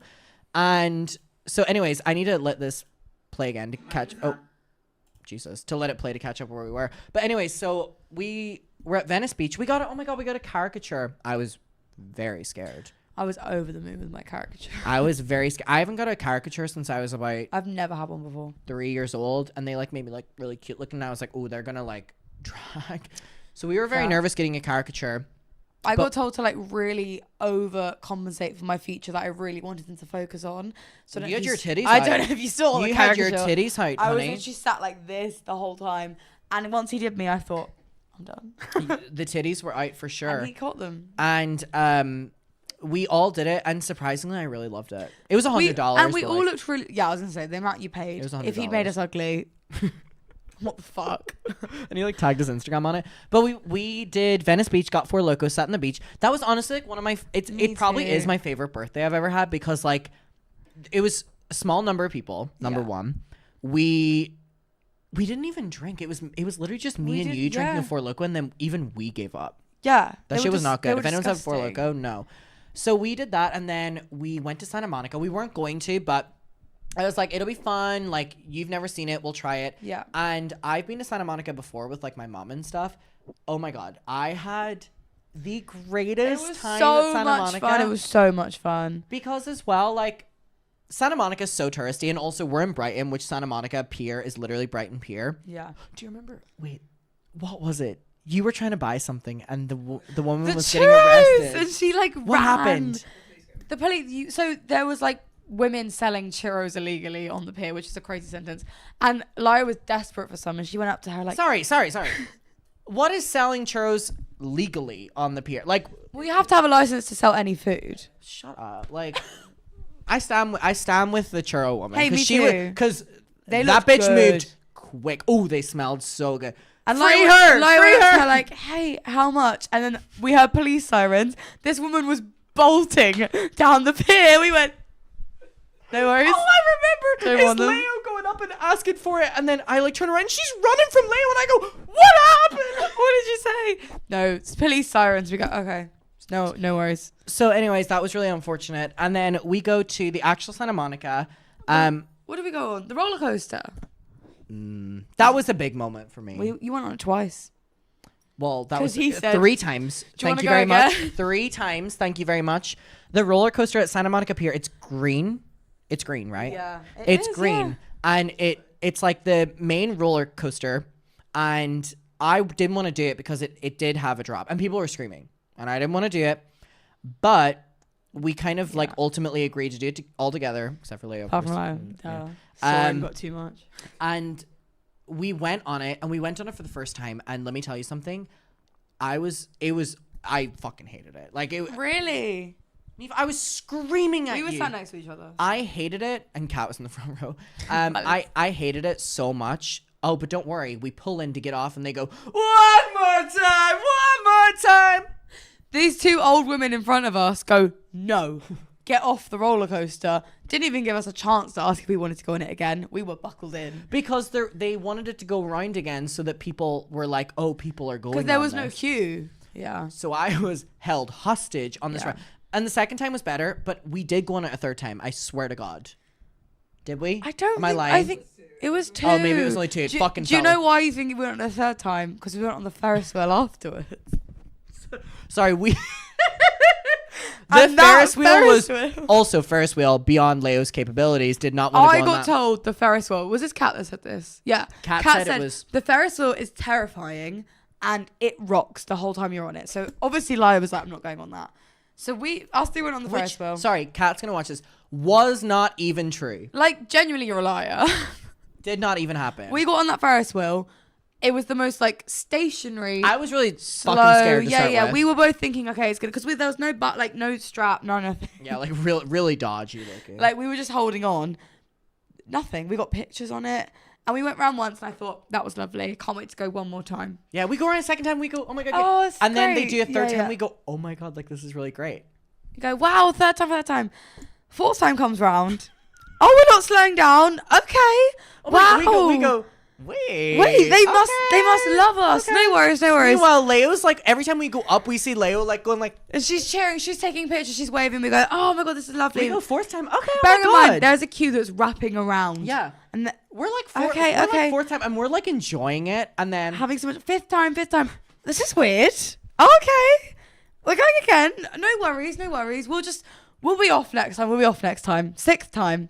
Oh, they haven't stopped us yet. Seventh, eighth, ninth time around the Ferris wheel. we're held hostage. And we start going, do they know we're on here? Like, have they forgotten us? We're waving to Lyle. Lyle's going, we're going, oh, why are we still? I don't know why we're still on here. We were going for honestly, and it was like at a certain stage by the 8th time, me, you, and Kat were sitting in silence. It's not we like- were literally sitting in I've seen silence. the view. I've got my Instagram picture. I need to go. We went around, 11 times we went around that Ferris wheel. I counted 11 times. Nobody needs to go around. Did he say he forgot about us, or did he? He not went, say that? oh, sorry about that, guys. What? We literally looked at you every single time like this. Anyway, we got our money's worth of that Ferris wheel. Because it was expensive as well. So Yeah, I was yeah. like, hey, I'm not going to fucking hate it because this was like $50. And I'm not going to ask to get off until you tell me to, because realistically, I was going around the 30th time, Leo, babe. keep taking my picture. Yeah, Yeah, because after we that, asked did Leo to leave. take our photo from down below, and then we went around another time. Another time. 11 times. And then 11 times. We did the casino. Well, it's not casino. What's What? it? Arcade. Oh, the arcade. Casino. We did the arcade, I which was gambled. fun. We did the arcade. We did dance mat. Leo and Kat loved the dance mat. That's the one thing that was requested, was the dance mat, and they fucked that up. They really did fuck Yeah, that yeah. up. In a good way. We fucked it up. In a bad bad way. way. Yeah, we stopped. Me immediately. and Kat did a very competitive game of air hockey. Air hockey. Yeah, and we did it next to you. So we did the arcade. Yeah. And then we went back. And then we went... That was not Sir. We went to... Because we went to Sir another night. We went to... Oh my God! The Karaoke Mondays. Karaoke Mondays! How could I forget? Of course we went to Karaoke Mondays. The Abbey, which is a gay club, which the Chapel Roan, like Yeah. Chapel Roan got like her name from it, I guess. It's the Pink Pony Club. Why did that? Yes, it was. I had said to them that on Mondays, the Abbey does musical theater karaoke. And now my favorite thing about this was that the people take it... So Adam said they take it seriously, and I was like, okay, sure. We turn up to this karaoke. I'm not going to let you refuse to acknowledge that after I told Neve that it was serious, the entire Uber from fucking Venice Beach to fucking home, where we did a stop off at In-N-Out, her and Kat are in the back seat Rehearsing. harmonizing. Just to let you know, I have a singing degree. So when he said you take it seriously, I said, no worries, I will. However, I was on my last few days of the American trips. My voice was not good. So me and Kat were harmonizing, and Kat, In the back of the Uber. praise her soul, has so much more confidence than I will ever have. And I can safely say that after being on a trip with her. Because we get to this karaoke place, and there is people that will be or have been on the West End. Like, Broadway, yeah. Sorry, the American version. Their voices were obviously incredible, and they were clearly all qualified. They were trained. They were definitely amazing singers. They're there to show off. Yeah, they're not there to do karaoke. They're there to show people that might be in the audience that they can sing. And I said, okay, I don't need to prove myself. I don't want to do this. Kat said, well, we've rehearsed. And with or without you, Neve, I'm getting on that stage. And I thought, okay, didn't think she was going to do it. She disappears to do a drink. She comes back and goes, my name's on the list. And they call Kat Tembarge, and she goes up and she's wearing this beautiful She's dress wearing a and stuff. gown. What was she singing? From Six, the musical. Because she was like, oh no, before that, she pulled me outside to the smokers area. And I was like, oh, I'm going to go out for a smoke, I guess. I thought that's why you go to a smokers you're area. not. And she goes to me, she goes, Adam, how's this British accent? And she like goes off and I'm like, What the fuck are you Love that she asked you. What the fuck are you talking about? And she is wearing this beautiful dress, like fully glammed up. She got into character. She goes on that stage. You've never seen a woman lock in as much as you've seen Kat Tembarge lock in for Musical Mondays, and the crowd gasped. From Six, the musical, which is about Henry VIII and all of his wives. And she does a number that's in a British accent. We all know that Kat is not British. Hey, she was that night. She was for those 5 minutes that she sung. And you know what? She fucking ate. And I filmed the whole thing because I was so enamored by her. Do you have it? I do have it. I want you to pull it up. I just want like a little bit of context. Okay. I just want to hear. Talking whilst I'll talk while you find it. So we did Musical Mondays, and when we show up, the last time I had ever went to Musical Mondays was with Olivia from H3. And it was people going up and singing karaoke. We show up at Musical Mondays, and there's like a theater group performing. What was it? That musical that Dreamgirls. I was gonna say. Please. I was gonna say. I know. Remember who forced me to like? Oh, he would recreate. Trauma from that musical, but hey, let's move on. When we were in the Iber, one of you, I think Kat, pulled up a song from Dreamgirls, and I said, I don't want you to sing it. It's the big song from Dreamgirls. Like, yeah. You're gonna love me. I went, I don't want you to sing that. And she was like, why? And I was like, because the guy that I used to see. Sorry. Got it. Paris loved Dreamgirls, and I said to everyone, do not bring up Dreamgirls because this motherfucker used to prance this room that you're currently in. Yeah. Singing. Because we wanted to sing Dreamgirls. Singing, yeah. dancing, doing the entire fucking Dreamgirls. So we were on a Dreamgirls band. We walk in. I'll never watch it. I'll What never are watch they Dreamgirls performing? because of him. I'll never watch Dreamgirls because of him because he would fuck. I would have to watch him and I'd be like, yes, very impressive. Is that true? And I walk in to Musical Mondays. And it's not even someone singing a song from Dreamgirls. They're lip syncing. And Dreamgirls is on a projector. It's an entire on the recreation background. of Dreamgirls. And the person that's conducting says, they've been here for 3 hours. That is the length of Dreamgirls.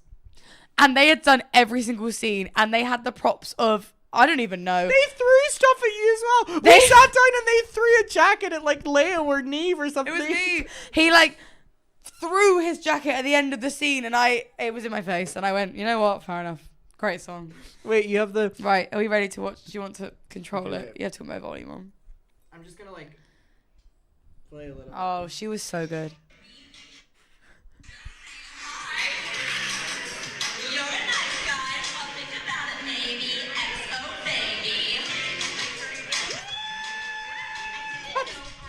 That's me screaming.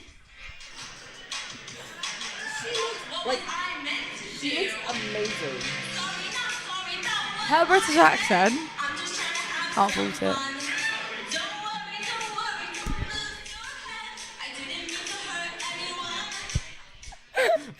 Also, God the song bless her. lasted. I only recorded half, and my recording is 3.5 minutes long. God bless her, but it was so long. And like I was screaming, but it was like, and it just wouldn't end. I kept being like, yeah, oh, another verse. She got a huge round of applause. She though. honestly, and she people, was really good. When She was me really and good. her went to the toilet afterwards, people were stopping her and going, "You were incredible," and I was like, "Are you Kat from the number? Are you Kat from the Six musical?" The last thing I have to say on Musical Mondays is after Musical Mondays, we went to a different karaoke bar. Oh. Yeah. And I was very excited for this one. But by the time we get there, we'd all put song recommendations in and they were like, oh, it's too late, even though we'd all been waiting. We waited an hour and a half for them to call our songs and they went, this is the last song, everybody.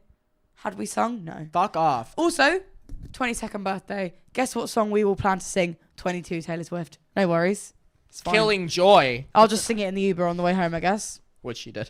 All right, let's finish our disastrous journey at Disney. This is my... Oh my god, this is when Kat smashed the glass or something. How did she do that? She just like... I have no idea. She's just...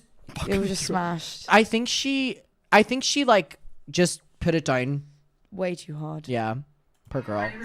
This was I'm gonna be honest. This was really a breaking point for me. This was really like a breaking meal, point for I me. thought I need to go. We went on the water ride. We went on Grizzly. What's it called? Grizzly. Because I was having a strop because nobody would go on it, and I said I wanted to. No, but remember we left California Adventure, and I said no. Oh yeah. We're going back, and I'm going on this ride, and I Yeah. said I love water rides. I don't care if I get wet. And everyone said to me, "Neve, you're gonna get wet." And I said, "No, I'm not."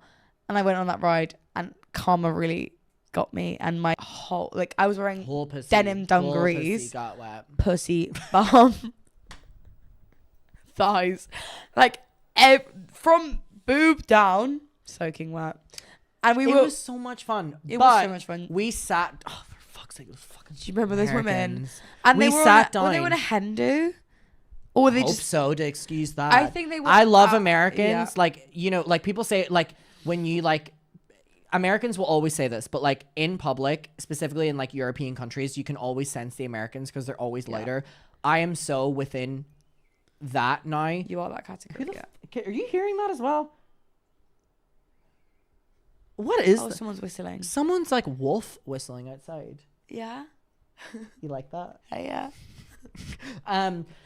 But me being like going to America so much and stuff like that, it like you will pick up on things that I don't, and I'm like, don't you Also- talk about my people. I'm like, No, but also they got in. They immediately clocked your tea that you were gay because they were. I was drunk. Okay, well, I'm telling you now because they were. I just They remember were them being so four fucking straight annoying. women on clearly a celebration of someone's. They were wearing similar tops. Yeah, with and- ponchos. And they clocked your tea immediately, and they were like, "Oh my god, are you excited for this ride?" And we were all like, "Yeah, what we had a great energy with them." And they spent the whole ride screaming. They wouldn't shut the fuck crying. up. Also, they were head to toe ponchos. They weren't going to get wet. They were like, oh my god, if only I knew you'd be on this ride, I would give you a fucking poncho too. Oh my god, you're gonna get so wet. Me and I my was like- dungarees. I was like, you need to, like, we're up here. Like, we were at the breaking point of the day. Also, I was by the like little door that you walk, like the latch. Mhm. So when the water came in, my whole everywhere was wet, and the ladies were going, "Oh my god, that's so oh my god, why would you sit there?" Because you're sat in the seat that I could have sat in. So now what? Now I'm wet, and you've got a poncho on. Okay, But when we were like going through the drops and stuff, I really did find solidarity oh, within I them. I adored loved them. and in that moment, I wanted to join their trip. In that moment, there was nothing that could ever Not at all. detach And us. when we got off, I thought, let's go again.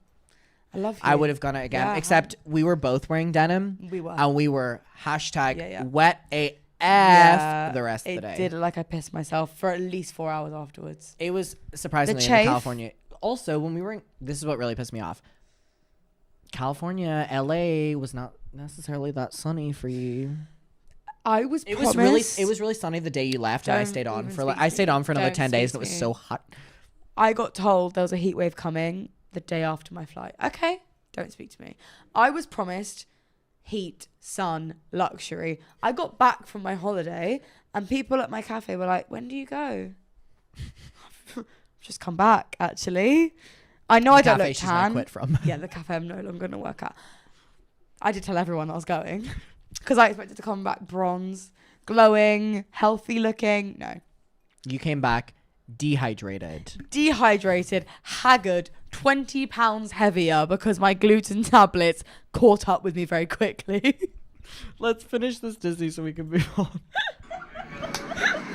Let me start again. Let's leave it. This is number 7. I've lost my 7? sunglasses on Haunted Mansion. We've had some time in between to sober up. But 7, it's a What shot. ride is in The the background? sound of the Incredicoaster in the back. Also, sorry, my teeth falling out on the trip. Let's not We'll even- not talk about let's that, but not the even. teeth were falling out on the trip. Every honey. meal his Cool teeth fall Whip. out. Yeah. Cheers.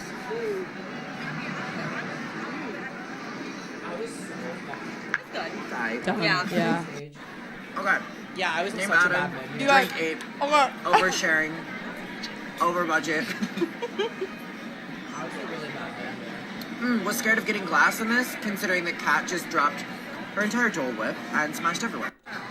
My name's Adam. Oh, he's perked Number up. 9. But I was in a great. I remember things really like went my way this time. We have returned to our original spot to get the lychee margarita. I think I was calling it lychee martini, but lychee margarita. Yeah. My name is Adam, and this is my 10th cocktail. We have been here for... Can you tell? 9 hours. Feels like we've 9 been here for hours. 24 hours.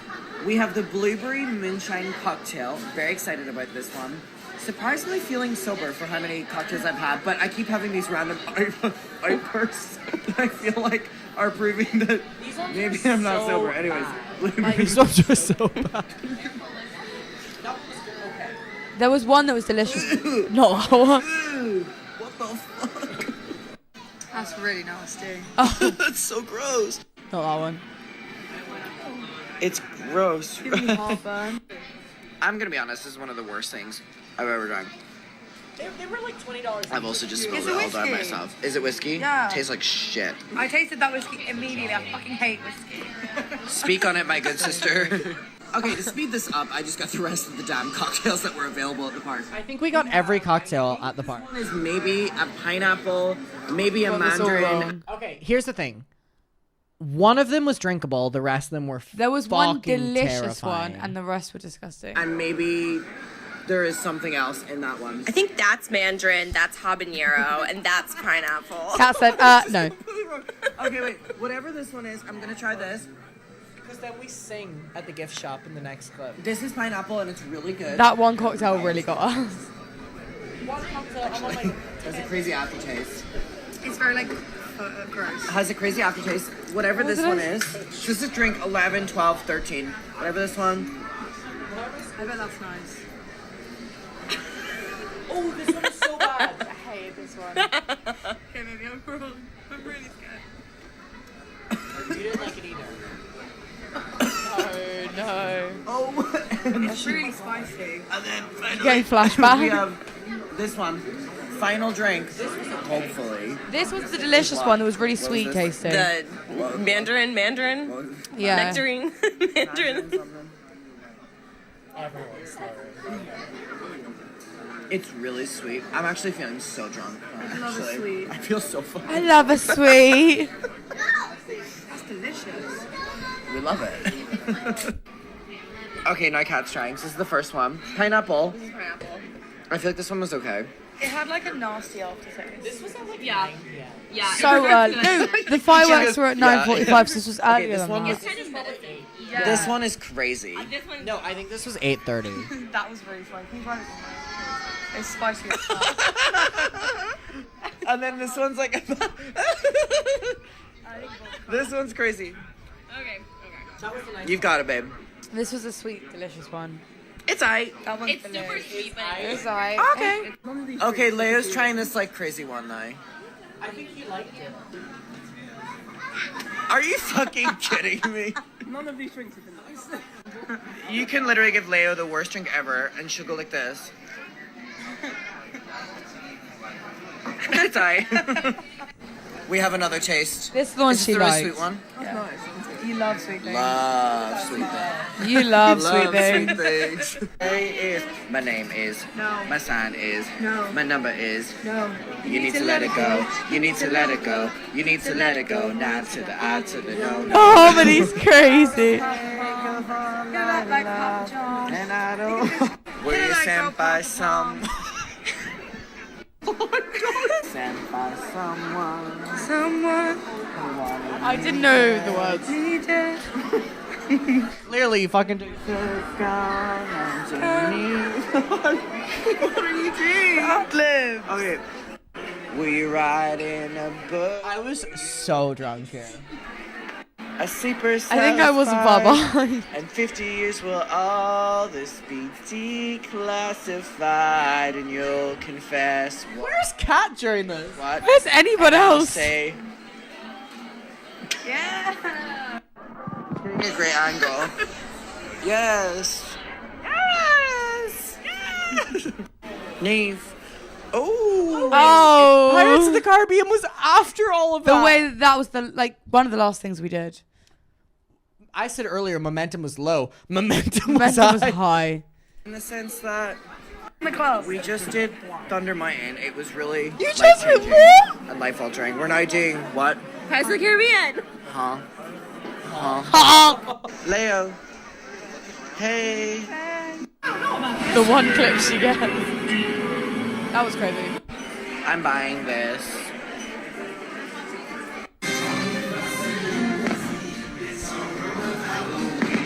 Love. I was like so estranged from you guys during this time. I can't believe this was Halloween fireworks and Halloween was just the other day. Wow, we went there so long ago. This is so long. Can you please? Oh wait, and then the end were like, we have 20 seconds left. We have 10 seconds left. I remember that. This is so light. Okay, and that is it. Don't know how many drinks. Don't know how many hours. On the way to Fudge. I'm fucking going home. The club. No, you're not. We have 6 seconds left. 2 more. My name is Adam, and this is my first. My name is Adam. The 2 more is crazy. Okay, and then we went to I'm going to let you take over because this was your idea. Okay. So it was originally supposed to be that me and Kat were going to go to Disneyland and then meet you and Leo at a club night. I need you to say why it's so significant, tie it into Crushed, Of the course, viewers. Yeah. So obviously we have our own lesbian club night in Brighton, as I spoke about in the last podcast, called Crushed, and it's going really well still.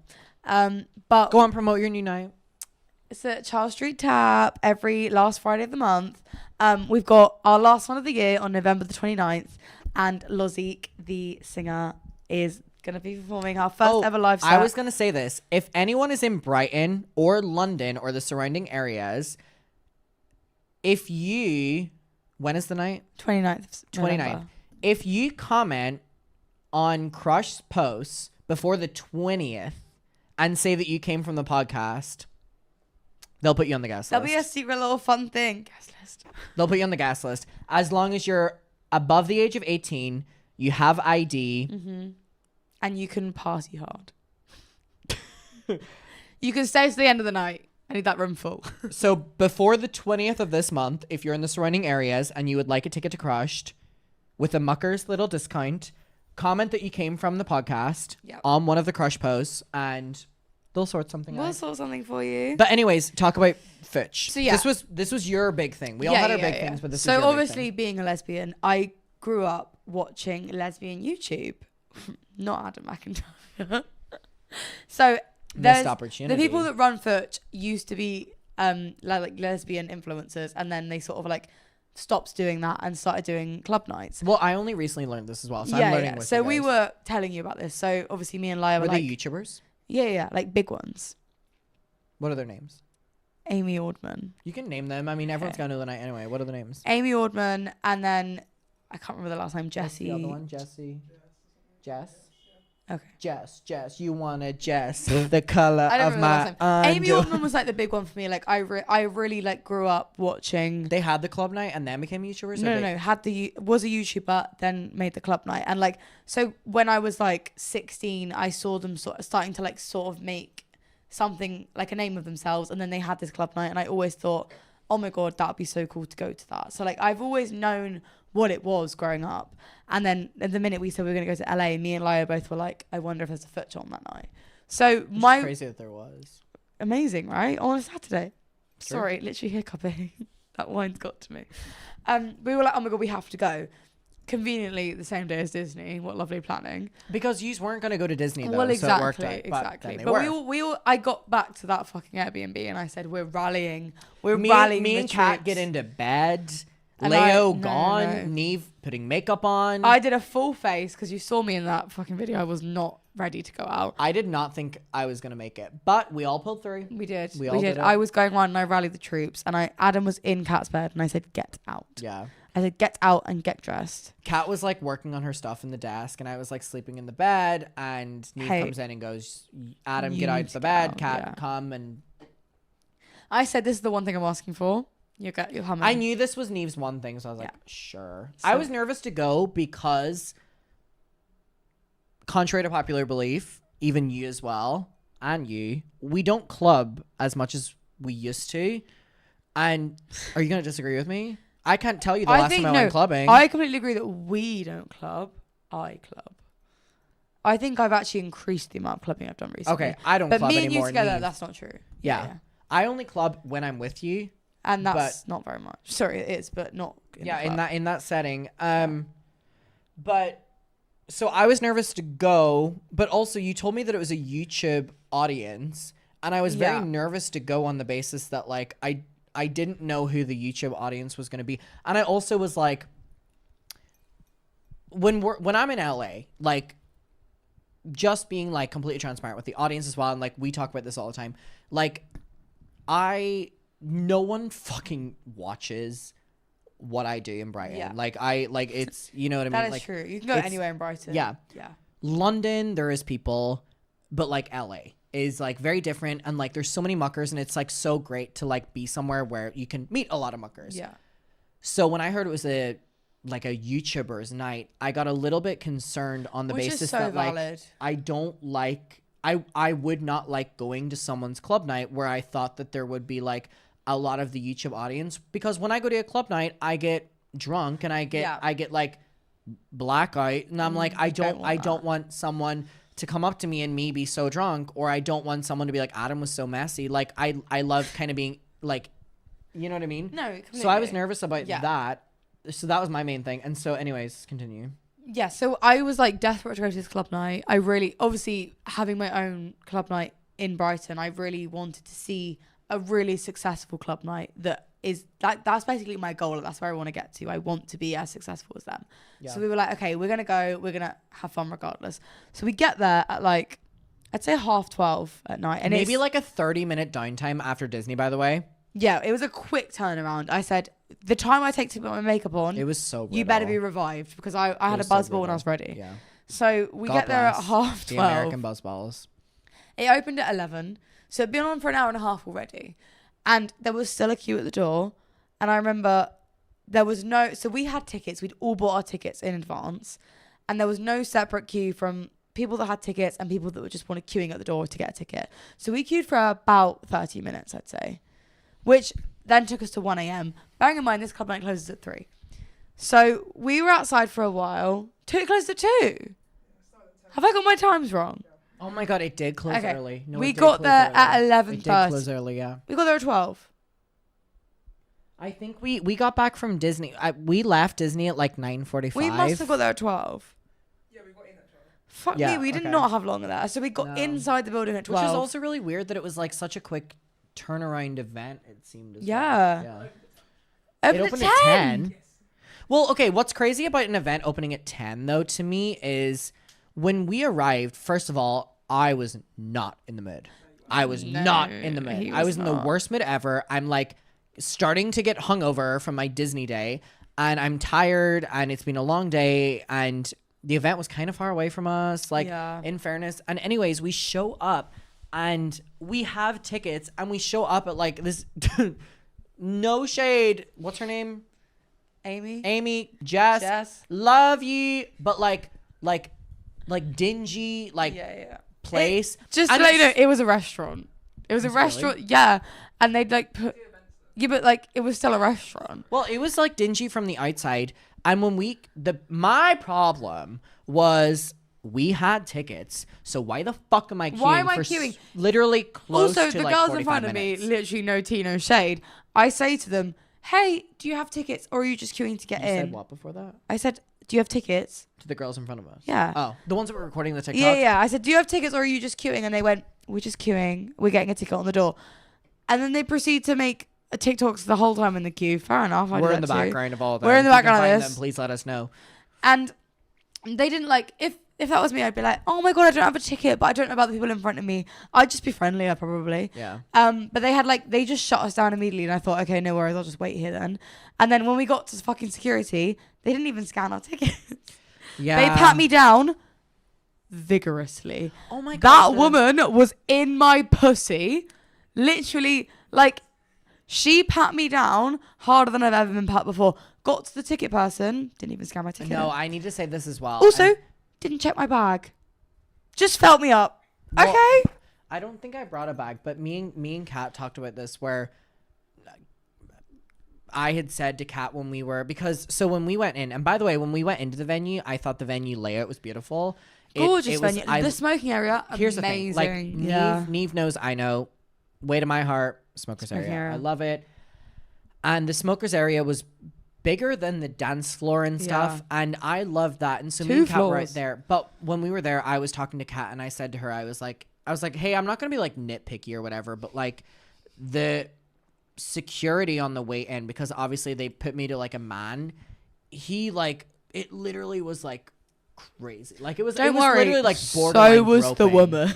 Really? Yeah. We never talked about this. Was yours really that bad? Yes. I mean, mine was like cupping. Also, and stuff. like when I go clubbing, I wear quite little clothing. So I was in a denim mini skirt. You just need to fucking look at you. No, you can like one look. She doesn't have anything on her. I can see everything. So I was in a denim little mini skirt and like a little tiny top. Tell me why she was still like. Obviously, I've been to clubs everywhere, and that's happened loads of places. Like, every gay club I go to, realistically, they do they touch you up like that.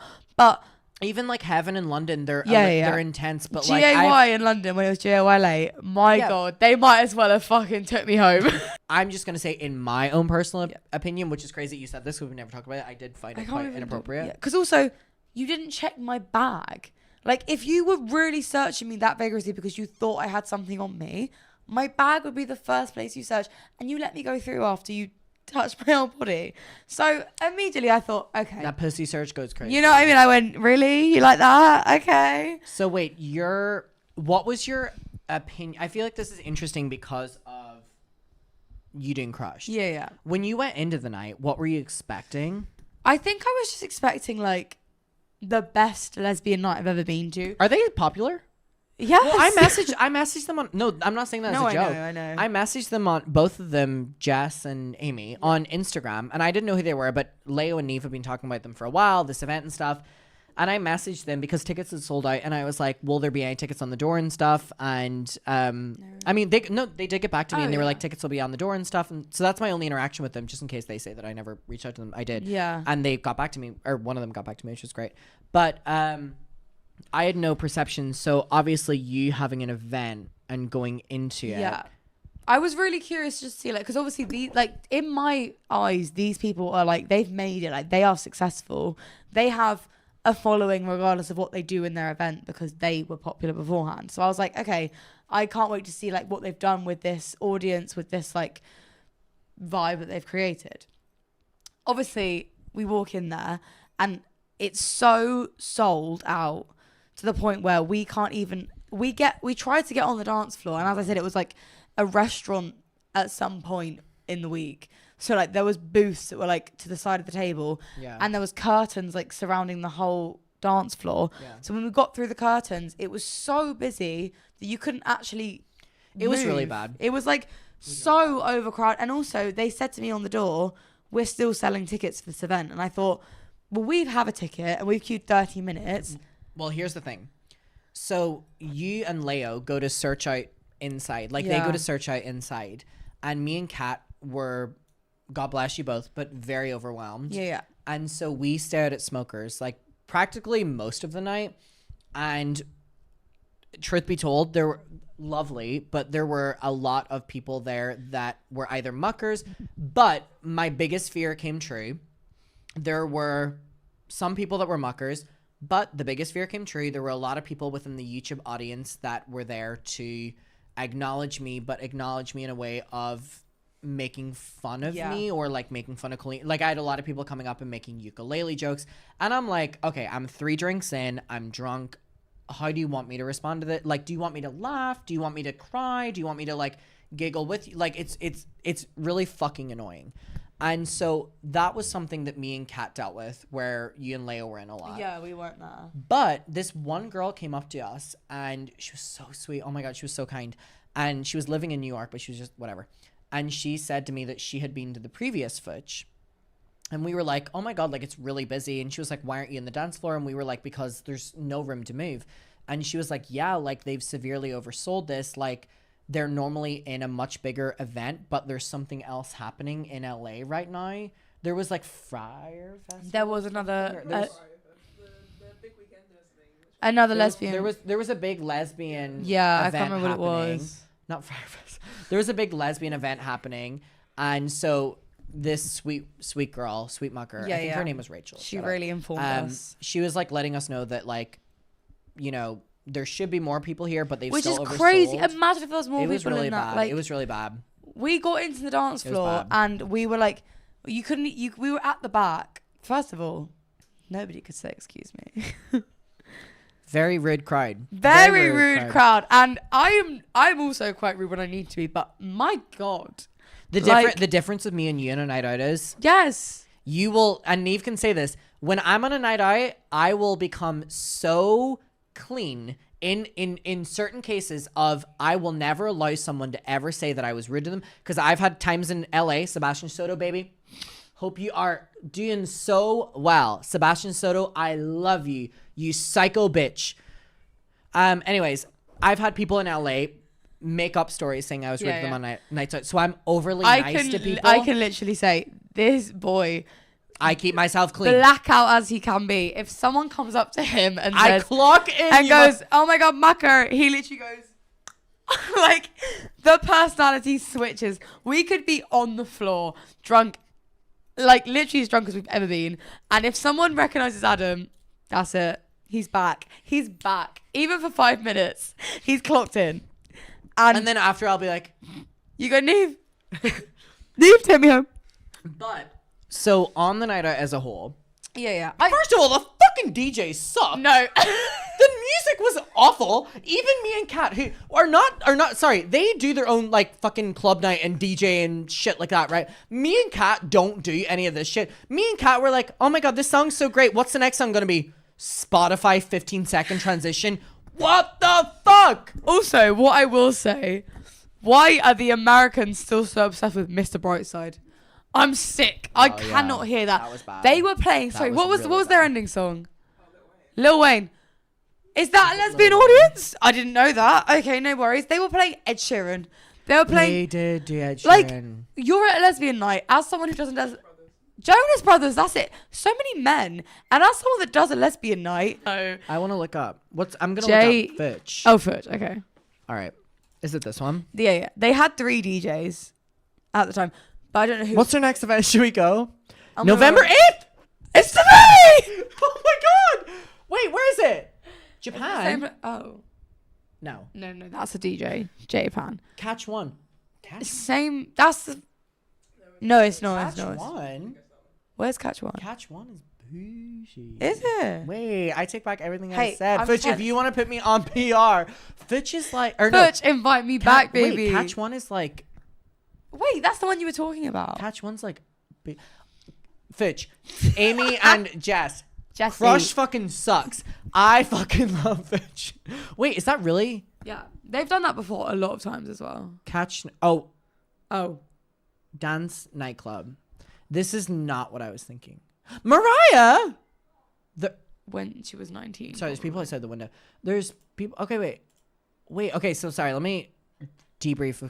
Fitch. So did they post anything from our night? Do we have any photos from Fitch? We didn't get a single picture, which I'm fuming about because what other English people were there realistically? Only 20k followers. Low-key, they eating crushed. Yeah, obviously they are. I was about to say, if it was only Neve saying this, I'd be like, you bitter bitch. But like, I can also clarify that like, I didn't have a great time from the entrance of the door to whatever. And but also I want to clarify that I was really excited. Get notified leo.com/Fitch. It's Lilo. Right, close enough. I was really excited for that. Like, I was not. Which one do we go to? Because there's Instagram stories. Were we this September? Should we like see if we're in any Instagram We're not. stories? I promise you, we're not. It was. Is this us tonight? I love y'all. Yes. Is this us? This is us. Yes. OMG. It did not look like that. No. Maybe it wasn't really us then. cool. This was not us. Sorry. No, it was. 7 weeks ago. Was LA 7 weeks ago? Anyway, I want to clarify. I was really excited for this night. And I was... Hold on. I'm not done talking for shit. God's sake. Is that right? Oh my God! You fake bitches! You fake bitches! You fake bitches! You fake bitches! You fake bitches! It's user on there! We had a horrible time. Anyway. You fake bitches! No, because that was my story. Because they played 212.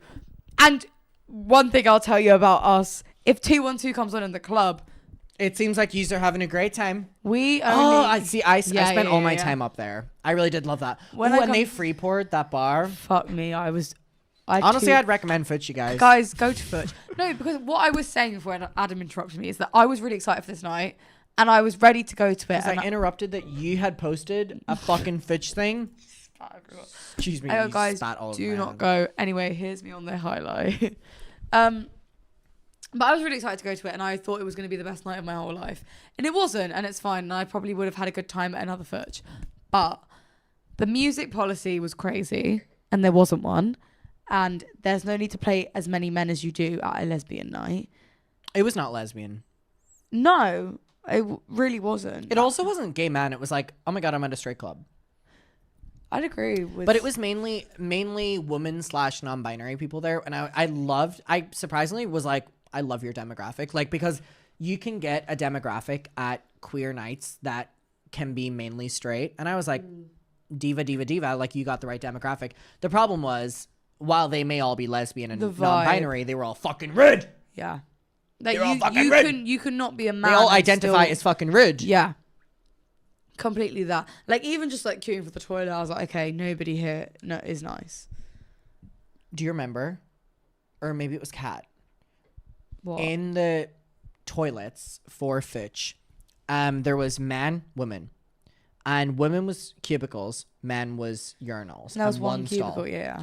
And the one stall was being preoccupied, and someone made a joke that someone was having like the shits, and I was like, so I was like, right, I'm gonna queue for the cubicles for the woman because it was just like cubicle, whatever.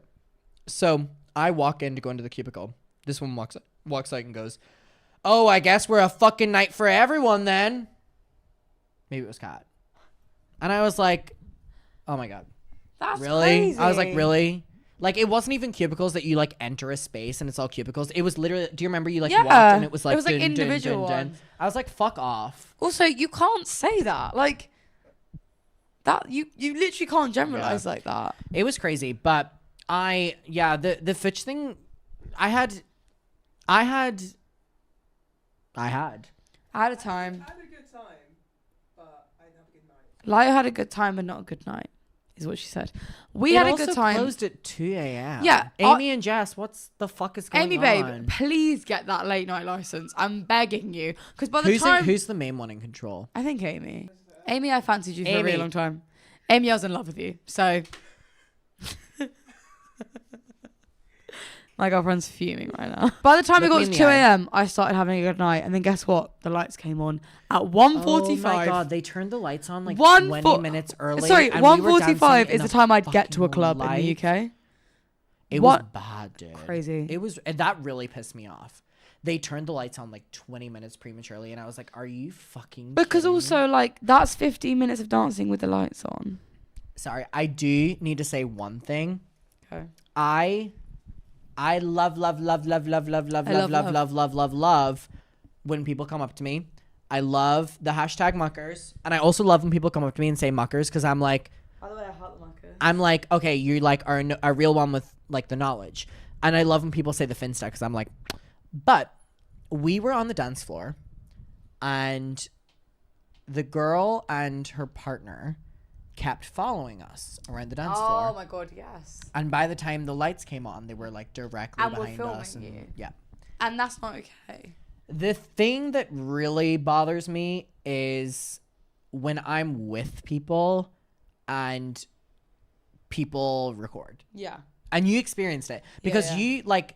And that's not Kat the has first time either. Because they did it at Crush to you as well. Yeah, I mean, it happens at Crush, but I mean, I promote Crush, so I have what's coming to me.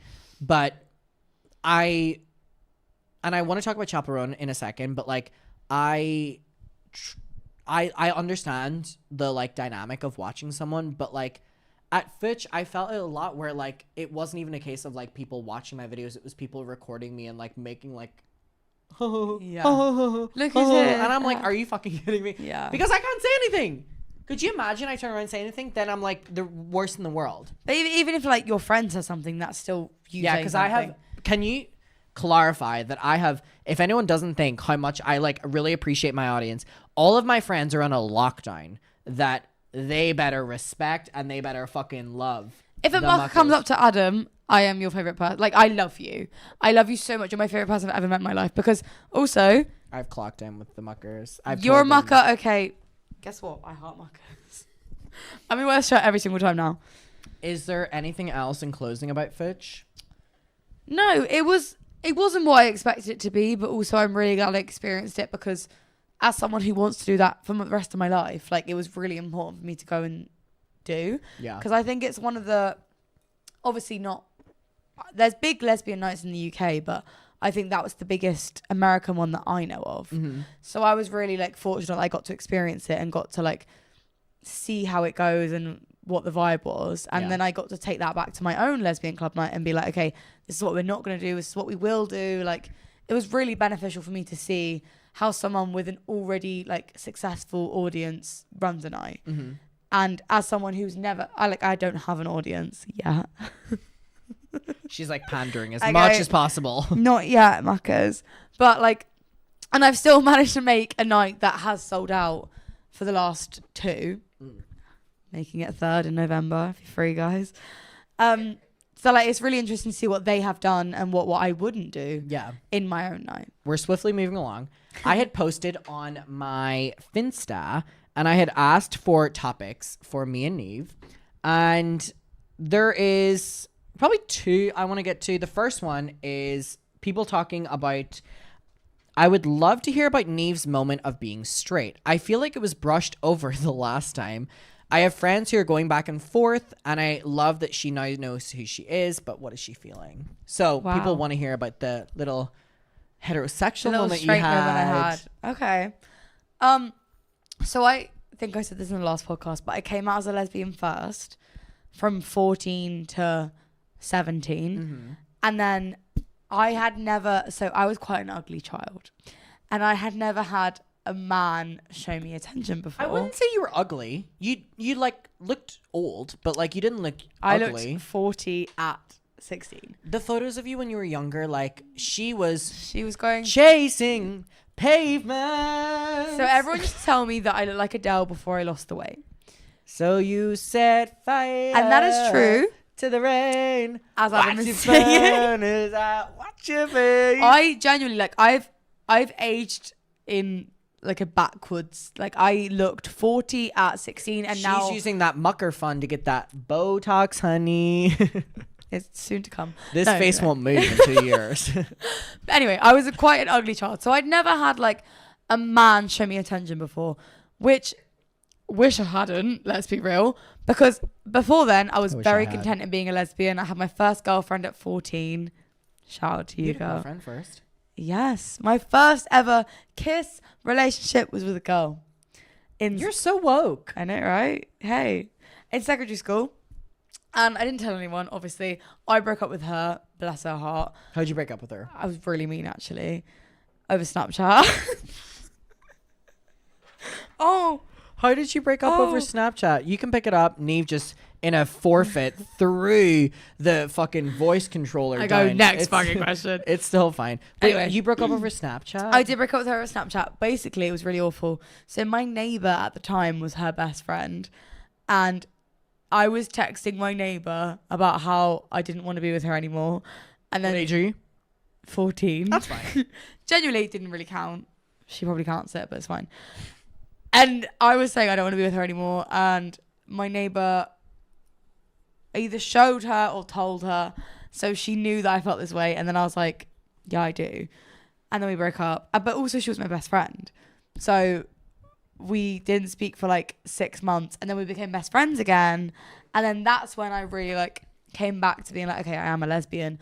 But I'd already been in college and I already met this boy who showed me attention. Do you know what he said to me? You lost a bit of weight over summer. I'm interested. And I said, hey, babe, I'm here. Anyway, dated this boy. Yeah, that's so sad. Everything is honestly devastating. Like, it's icky. He said you've lost a little You've bit of lost weight. a bit of weight over summer. I'm interested. What age are you? 17. And I said, is this the guy that I know? Yeah, that's the only boy I've ever been with. But wait, how different is your life being with a man than being with a woman? Oh my God. When I was with a man, and bearing in mind in this time, I really thought that I was supposed to be with a man. Like if you'd asked me in the real height of my relationship with him, like we were going to marry each other. We were going to live together forever. I was in love with this man. So at the time, I was very much like, I didn't really have a life. I didn't really have a lot of friends. I was very like... Was this during... Bum, bum, bum, bum, I can't change. She used to... We talked about this in the first podcast. If you haven't been here for it, she would post these singing covers. They would often be about gay rights. And she would be like... Bum, bum, and I said, I'm an ally. I can't change. I was the biggest ally in the whole world. In this time that I was with this man, I was bisexual, I said. But also I was bisexual in a way that... I said that I was. But I was bisexual in a way that I never thought I'd be with anyone else but this man. And he treated me like dirt. Like, he treated me horribly. We lived with each other. Do not live with your partner if you are 18 years old. There is no need to do that. I moved... How did you live with him at 18? Because I went to uni with him. And you lived in the same dorm? We lived together. In a dorm? No. We didn't have dorms at the uni I went to because it was too poor. It was just... What uni did you go to? BIM. Exactly. Brutal. It's not a real university, first of all. Dumbass university. We went to BIM. They don't have dorms, so they... No shit. If any muckers go there, I love you and it's valid. No, if any muckers go there, fucking reach out to me and I've got some support for you. I'll help you through it. But I did graduate very well, but I went to BIM and they have no dorms and they like help you out with like finding a house. So me and him went together to this. You have like a house day and you get paired with two people that like the same house as you, and then you just get put in this house together. And I was with two girls, hated my guts, like hated me so much. One of them threw all of my belongings down the stairs. Anyway, but have we heard her side of the story? Honestly, yeah. And Emily, I'm sorry. Is that her name? I know too many Emilys. I know too many in the world. The fact that she probably wouldn't know is her because there's so many Emilys. Anyway, but yeah, we lived together from 18 to almost 20. He broke up with me just before I turned 20. I know, and it was a crazy. He broke time. up over Snapchat. No. He broke up with me in person. Don't you worry. The worst thing about it was I had broken up with him. When was this? What year? Oh my god. I want to say 2020. What? No, 2021. 2021. Okay. It's been 3 years. It's been a while. But I broke up with him first, okay? And I was riding that high of breaking up with him because he cheated on me 3 times. Guys, please be on my side. I was a sad girl. He cheated on me 3 times and I broke up with him. And I thought, this will show him. And then I got back with him because we lived together. Like, what do you do when you share a tenancy? We'd already signed on to the next year. And then he came home one day from work and he was like, what I did, this is crazy. So I saw a TikTok being like, if you want to know if your man is on OnlyFans, try and sign up. OnlyFans? Yeah. Could that man afford bills? No. Could that man afford a food shop? No. Wait, the Jennifer Lopez. I ain't your mama, no. Oh, and I was his ain't your mama, I no. was his mama. Wait, I ain't your mama, no. Continue. I did. Where was his mama? But I logged into OnlyFans and I put a new account and I put his email in and it said email already registered. But that means that he was subscribing to people. Right. So then I called him out when he got home from work. What's the problem with him subscribing to people? It was a girl I went to college with that we were friends with. That he was subscribed to? And then I went into his Snapchat when he was asleep. In the sense that... And they had messages saying, don't tell Neve. But I really want to subscribe to you. Oh. And that was my breaking point. And I was like... Wait, okay. Can't do this anymore. So he was subscribed to her OnlyFans? Yeah. And he had messaged her. And also, no hard feelings to her because guess what? She's a lesbian now. They always come around. And she likes all of my stories and I love you and I think you're hot as fuck. Oh. But in the sense that... Oh my God, sorry. Let me address you. I got so much hate. Why? From our episode. Because at the last 20 minutes, I make a joke at her and her dispense. You start talking about our friend Hannah, and I'd be like, oh, come on, there's still time for you and Hannah to make it work. Everyone commented how disrespectful it was for me to make a joke about Neve getting with someone else when her girlfriend was in the room. Muckers, okay, fuck off. She's fine with it, I promise. Do you think I would make the joke if it wasn't like, do you seriously think I would make the joke if it wasn't like, yeah, I'm really pushing the fucking boat out in front of you guys? The one thing I will say is me and my girlfriend are so secure. She has let me kiss every single friend I have. And I will say every single one. Have we kissed? Yes. When? New Year's Eve, baby. When you were Not depressed. this Yes, we did. This New Year's Eve? Yes. We didn't kiss New Year's Eve. I gave you a kiss and then you cried. I feel there was one night where like we all kissed each other. That was Do you remember not this New Year's, the New Year's before? I wasn't there. Yes. Was I? Yes, me, you, Hannah, No, and Abby. I was not there. Oh no, I was Yes, there. you were. I was there. We all kissed We each had other. a 4-way kiss and then we had an individual kiss. Yeah, we kissed everyone individually. Like, wasn't I've there. kissed more women I've kissed more women in general since moving to I Brighton. just don't believe that. I feel like I could literally list you. Don't play with me. I'm really scared that you're going to go off the rails again because you are... Adam is the last single person in the group. All right. Oh, wait. That's not true. The last single person in Brighton. What, who are you talking about, Eddie? Yeah, like Eddie and Ed, I don't count them as Brighton because... Okay. But you are, like everybody else... Why do you think I'm going to go off the rails? Tell me. Because Adam doesn't deal with being the only single person very well. So everyone I spoke about in our last episode is now... Can I say something? Go on. Go on. I haven't even said this to you. This bitch sent me for no reason. I'm at home relaxing, having a debrief. You know, I'm in this moment. I'm with my grandparents. You know, I'm doing so well, living my life. I'm out of everything. I get a text from Neve. First text since being home. You know what it is? A photo of, I mean, I've already said the name. And the guy that he's seeing now. Couple's costume. And she goes, look at the couple's costume. And I go, oh, cute. And she goes, yeah, very cute. And I go, why'd you send this to me? Why'd you send this to me? And I just wanted you to see it. You literally sent me. And no, I wasn't at my grandparents. I just came from my grandparents. My mom was driving me to the airport. And my mom doesn't know this. But we were driving. And I'm like, I just got a text from Neve. I open up the phone. And it is a photo of and the guy he's seeing, I assume. And it was a couple's costume. And you sent it to me. No context. I just wanted your opinion on it. No context. Neve knows how fucking crazy I am, and she sent it to me. You hear that previous podcast we had where she's like, oh, I try to like tread lightly. She doesn't give a flying fuck. She sent me a photo of this guy and the guy he's seeing and with no context. And you know what I respond? I responded quite well, actually. That's cute. And I thought it was cute. It was cute. I thought the purple could have been done better, but you know what I mean. Like the one character could have been done a lot better, but it was quite crazy to send it to me. I will be fair. And after I sent it to you, I thought maybe I shouldn't have done that, but I wanted to send it to you on Instagram, which feels less intense. I'm pretty sure I'm blocked by him on Instagram, which is what I realized when I tried to send it to you on Instagram, and I thought, okay, I can't do that. And then I was like, well, I will screenshot it. And then I didn't send it to you. And I thought, well, it's my camera roll now. What do I say? And interesting. At 3:20, and she says interesting. And I go, can I hold on? Okay, I'm just gonna like screenshot this and like crop it so people know that I'm not a hateful bitch.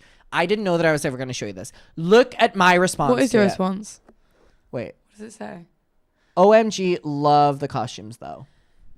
And I thought, isn't that crazy that, for me like, to respond? genuinely, I never knew I was gonna say this. Isn't that crazy for me? That's an insane response for you. I'm normally like psychotic.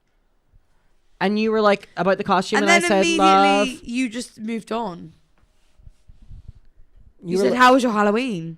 Well, yeah, you did say the Daphne is shit, but he is eating Fred up. Yeah. Someone had commented as well, which I was very interested because we've never talked about this behind the scenes. Someone had said, let me scroll. They were like, I would love to know Neve's opinion of the Colleen situation that happened last summer as one of Adam's friends, because we know the online situation. What was it like with someone who knew him IRL? And I will preface this by saying that when we were really getting friends, because we became friends really 2 years ago. Yeah. And within the last year was when the Colleen, like last summer, which was our peak of being friends. Yeah. So we would see each other and I would go home and film. Or I would, like, we would be at the bar and something would happen on my phone where I have to go home. So yeah, I remember you being in the club being like, I have to go home and film this because it's so important. So to answer that question, what is your like take on everything? Obviously, you don't have to like, but like. No, I'm not going to go into it, but also, like, obviously, I am very close with you, and I feel very privileged in that you will tell me a lot of things that you wouldn't tell a lot of people.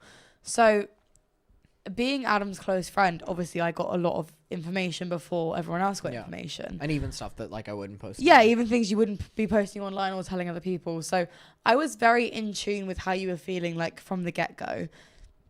And when you came out online with like the things that you have experienced and things you've had to go through that like have been horrific, people would immediately be questioning that.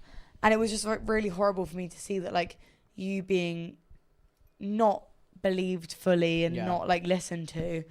And I saw the way that obviously it's so strange to me in this scenario because I am in Brighton with you, and like this was such a like worldwide, it happened in America really, like it wasn't really a UK thing. Obviously people in the UK knew about it, but like nobody in our like city really was speaking about it. So it's a very like US thing, and it was so interesting and like so horrible to see the reaction of you like coming to me every single day and being like so upset and so like just like not happy with like the way it's going and like the things you were saying, and like you were speaking to me in such a raw and like real way in what was happening, and then I would see the videos that you were like reacting to or speaking about, and it was just such a like disheartening thing to see, and that people weren't believing you and like people weren't supporting you from the like get-go, which was crazy to me because you were a child. And even like removing myself and not being your friend, it's so easy for me to see like who is in the right and who is in the wrong, and you were clearly in the right. And so it was just, I don't know, it was just it I think it brought us closer very quickly because I'm a very like, I really wanted to be there for you in that time. My sweet empath. Such an empath. I wanted to be there for you, and like I wanted to like let you know that someone was there and someone believed you like immediately. I threw a going away / birthday party. It was in my apartment, so I'm so gassy with the white wine right now. I'm trying so desperately to like keep it down. I threw those parties. I had more people than I think I ever fucking know in my apartment. There was like, surprisingly a lot of people. About 25 people. And anyways, I hired a bar. Like a bar man came out with an entire bar. It was lovely. Best night of my entire life. Yeah. Like I want to do it here. I wonder if I could do it here. I think you could. Do it in the back. Yeah, anyway. Yeah. But it was my going away party. So me and my friend Rachel cried in the bathroom, and then we came out and everyone went to the club.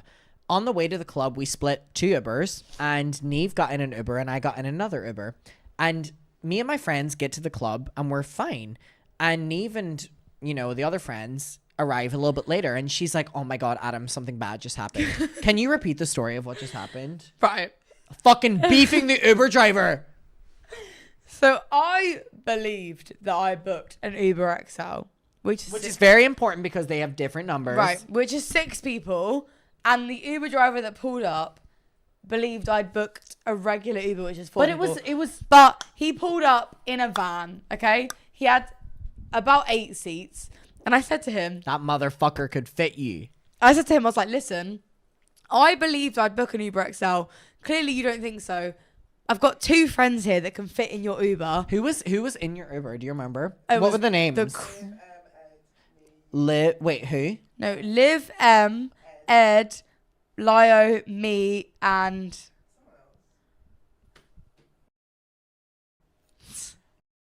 fucking bleep her name.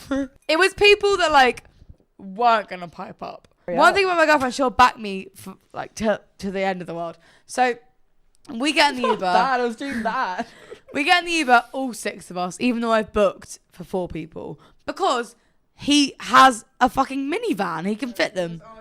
And he was arguing with us. Which is a crazy coincidence that you got a minivan. No, like if I book, You got a better car than us. if babe. I'm saying I booked an XL and you pull up in a 7-seater, don't question me. So I had like I was ready to get in my Uber. Anyway, we got in the Uber. He's not happy that there's 2 extra people in the Uber that we didn't pay for. Which, reflecting, okay, fair enough. I get out of the Uber as the last person that gets out of the Uber, and I step on the step that is like there for the people that get out of the Uber, and it breaks under my weight, right? And listen, I'm a bigger girl than most, but I am not that big. I'm obviously embarrassed and I'm annoyed. And I leave, I get out of the Uber and I try and like play it off as nothing happened. The Uber driver, Sorry, what were you gonna play it off as? I was just gonna shut the door and leave. No, the Uber driver runs out of the car and says, "Who the fuck does this?" It's me and M. M is very skinny, okay? Nobody believes it was M. Everyone obviously looks to me. If I was there, I'd be like, it was fucking her. That's what I It did. was I went, M, what the fuck? And she went, NEAVE, please. And I was like, okay, fair. I was like, I'll have to own up to this one. It was me. So I literally say to him, I turn to this man and immediately he's not even getting away with this. And I say, if your Uber can't take someone of this weight, why the fuck would you pick me up? And of this weight, listen, not that big. And he says to me, he starts speaking crazy. He starts saying, you're going to get a fee in your bank account tomorrow morning of £500. And I say, I don't even have £500. Yeah. I go, try and take £500 from me. I don't even have 100 on me right now. Don't you dare. And I said to him, I was like, you are fat phobic. If you can't if you can't pick up someone that weighs more than me, why the hell are you an Uber driver? Luckily, my girlfriend's a real one, and she will back me regardless of what I'm saying. So she was behind me going, you're so fat phobic. Like, why the fuck would you do this? We were both beefing him severely, right? To the Meanwhile, I'm at the club being like, it's my birthday. Where is everyone? But also, don't be fat phobic. So he drives away, and he says to me, expect a charge tomorrow morning in your bank account, doesn't he? And we both check, was never a charge there, please. Anyway, we get into the club. Adam's drunk. We're all drunk. I see Adam burst into tears. I must go home at this point because I have a photo of Neve where she's like, ooh. I've beefed everyone I've seen for the last hour, including my Uber driver, and he's called me fat. So I'm crying my eyes out. Adam's there hugging me saying, you're going to see me so soon, I promise. And I kept that promise. And hey, I saw you about 2 months later when I moved back to Brighton. I also came to visit you. That's true. We came up in Lai's birthday to visit you. That's true. Happy We were birthday, Leo. The only ones that visited him. Happy birthday, Leo. Happy birthday. Anyway, I was sobbing my eyes out, and it was an 80s themed party. I had blue eyeshadow up to my eyebrows, and that was my birthday gown. That was down to my chin. Oh, the 80s was so fun though. It was so good. Yeah, It was so good. I need to do that again. Yeah. When should we do that again? Probably next week if we can. We can do it soon. Probably 2 weeks. I feel like we should do it within the next vicinity. Just to let you know, I'm unemployed officially from the 27th. Yeah. So anyone hiring? Anyone want to watch this podcast? Keep this bitch employed. I'm a great employee when you need me to be. I do have a final topic for you. And it is Nikocado Avocado. Do you know this creator? I mean, of course. Do I know this creator? Of course I do. Okay. So let me give you a little bit of context. I know of the whole general thing they did and not tell anyone, but he's really skinny now. Is that their basics? Well, here's what I want to ask you. Yeah. Nikocado said that he was a performance artist. Right. And he gained a bunch of weight as the performance. He won. That was the character. And he was like over 250, 300, whatever, 400 pounds, whatever it was. And that was the character. Right. And he was doing it as a performance piece. And he was like making fun of people above a certain weight. And so he shockingly, as we know, lost all the weight. And he looks very different now. And I think he said like 250, 300 pounds. And he is saying that he wants to motivate people to lose weight because he was able to do it. And I know you don't watch my videos, so I'm gonna give you a little. Thank you. My problem with that is he's saying that it's easy to lose weight when he is a millionaire. He doesn't work. He like filmed 4 videos in the last year, and that's his job. And like the resources are completely different. That it's So and you know what it completely. reminds me of, and I said this in a video. The people that would do the documentaries and they would be like, I'm gonna eat as much McDonald's as I can, and I'm gonna get so huge, and then I'm gonna show you it's so easy to lose the weight. You know what I mean? That's, like, And it just so- inherently yeah. that content is so fat phobic.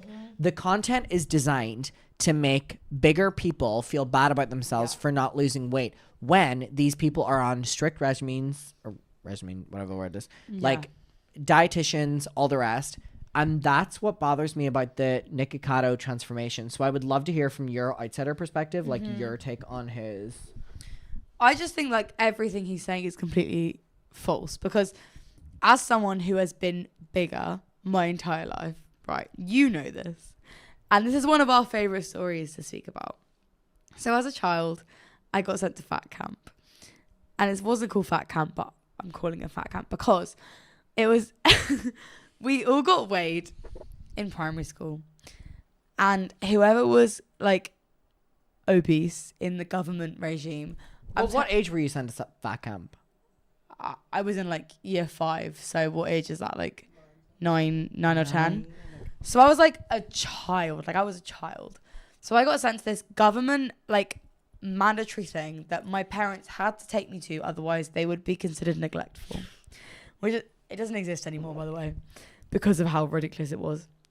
And we'd be sent to it and we'd have to like go round a supermarket with these like health freaks who would tell us how to shop, how to eat, what is considered unhealthy, and anything like above 5 grams of sugar and That's fat. so crazy because even by their measurements, it's inaccurate. I know.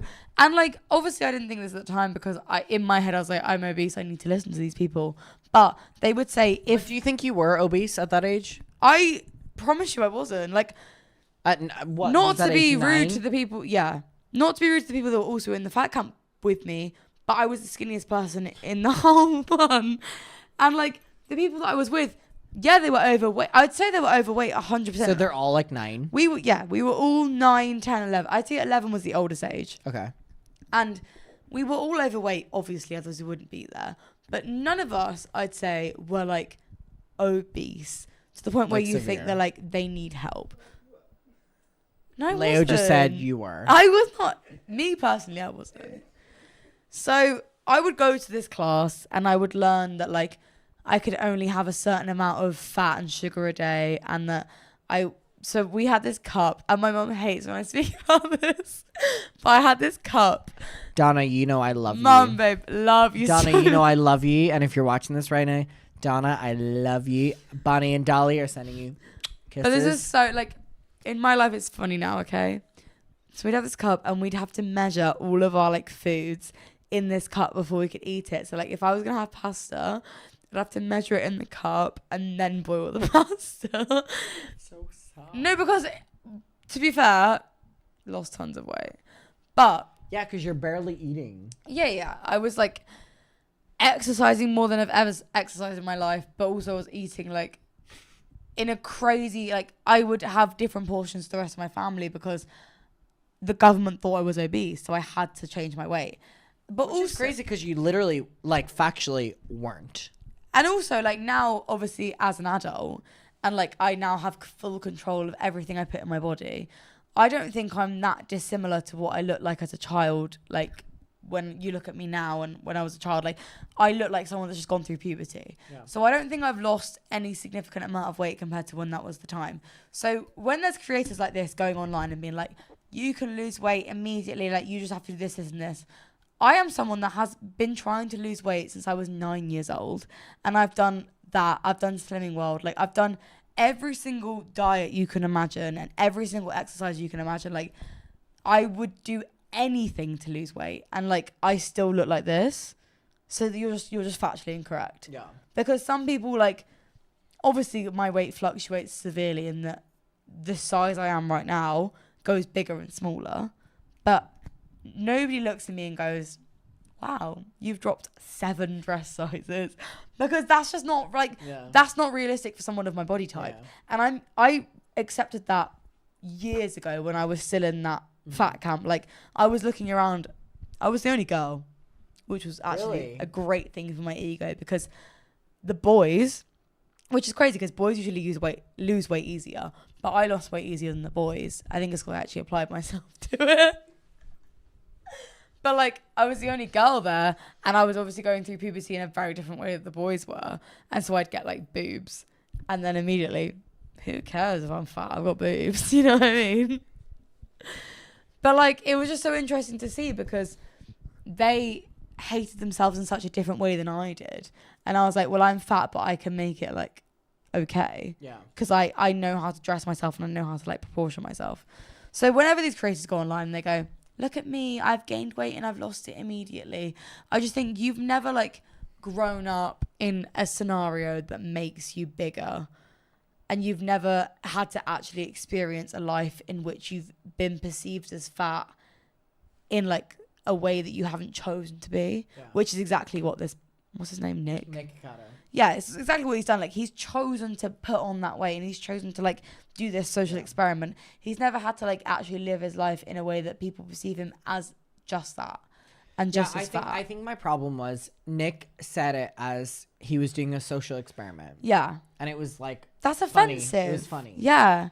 And I said that it was fat phobic that he was doing this, and babe, the comments at me without all puns, but at me. But like they I don't understand. They said that I was so fat phobic for saying that him doing this, because I called him fat phobic.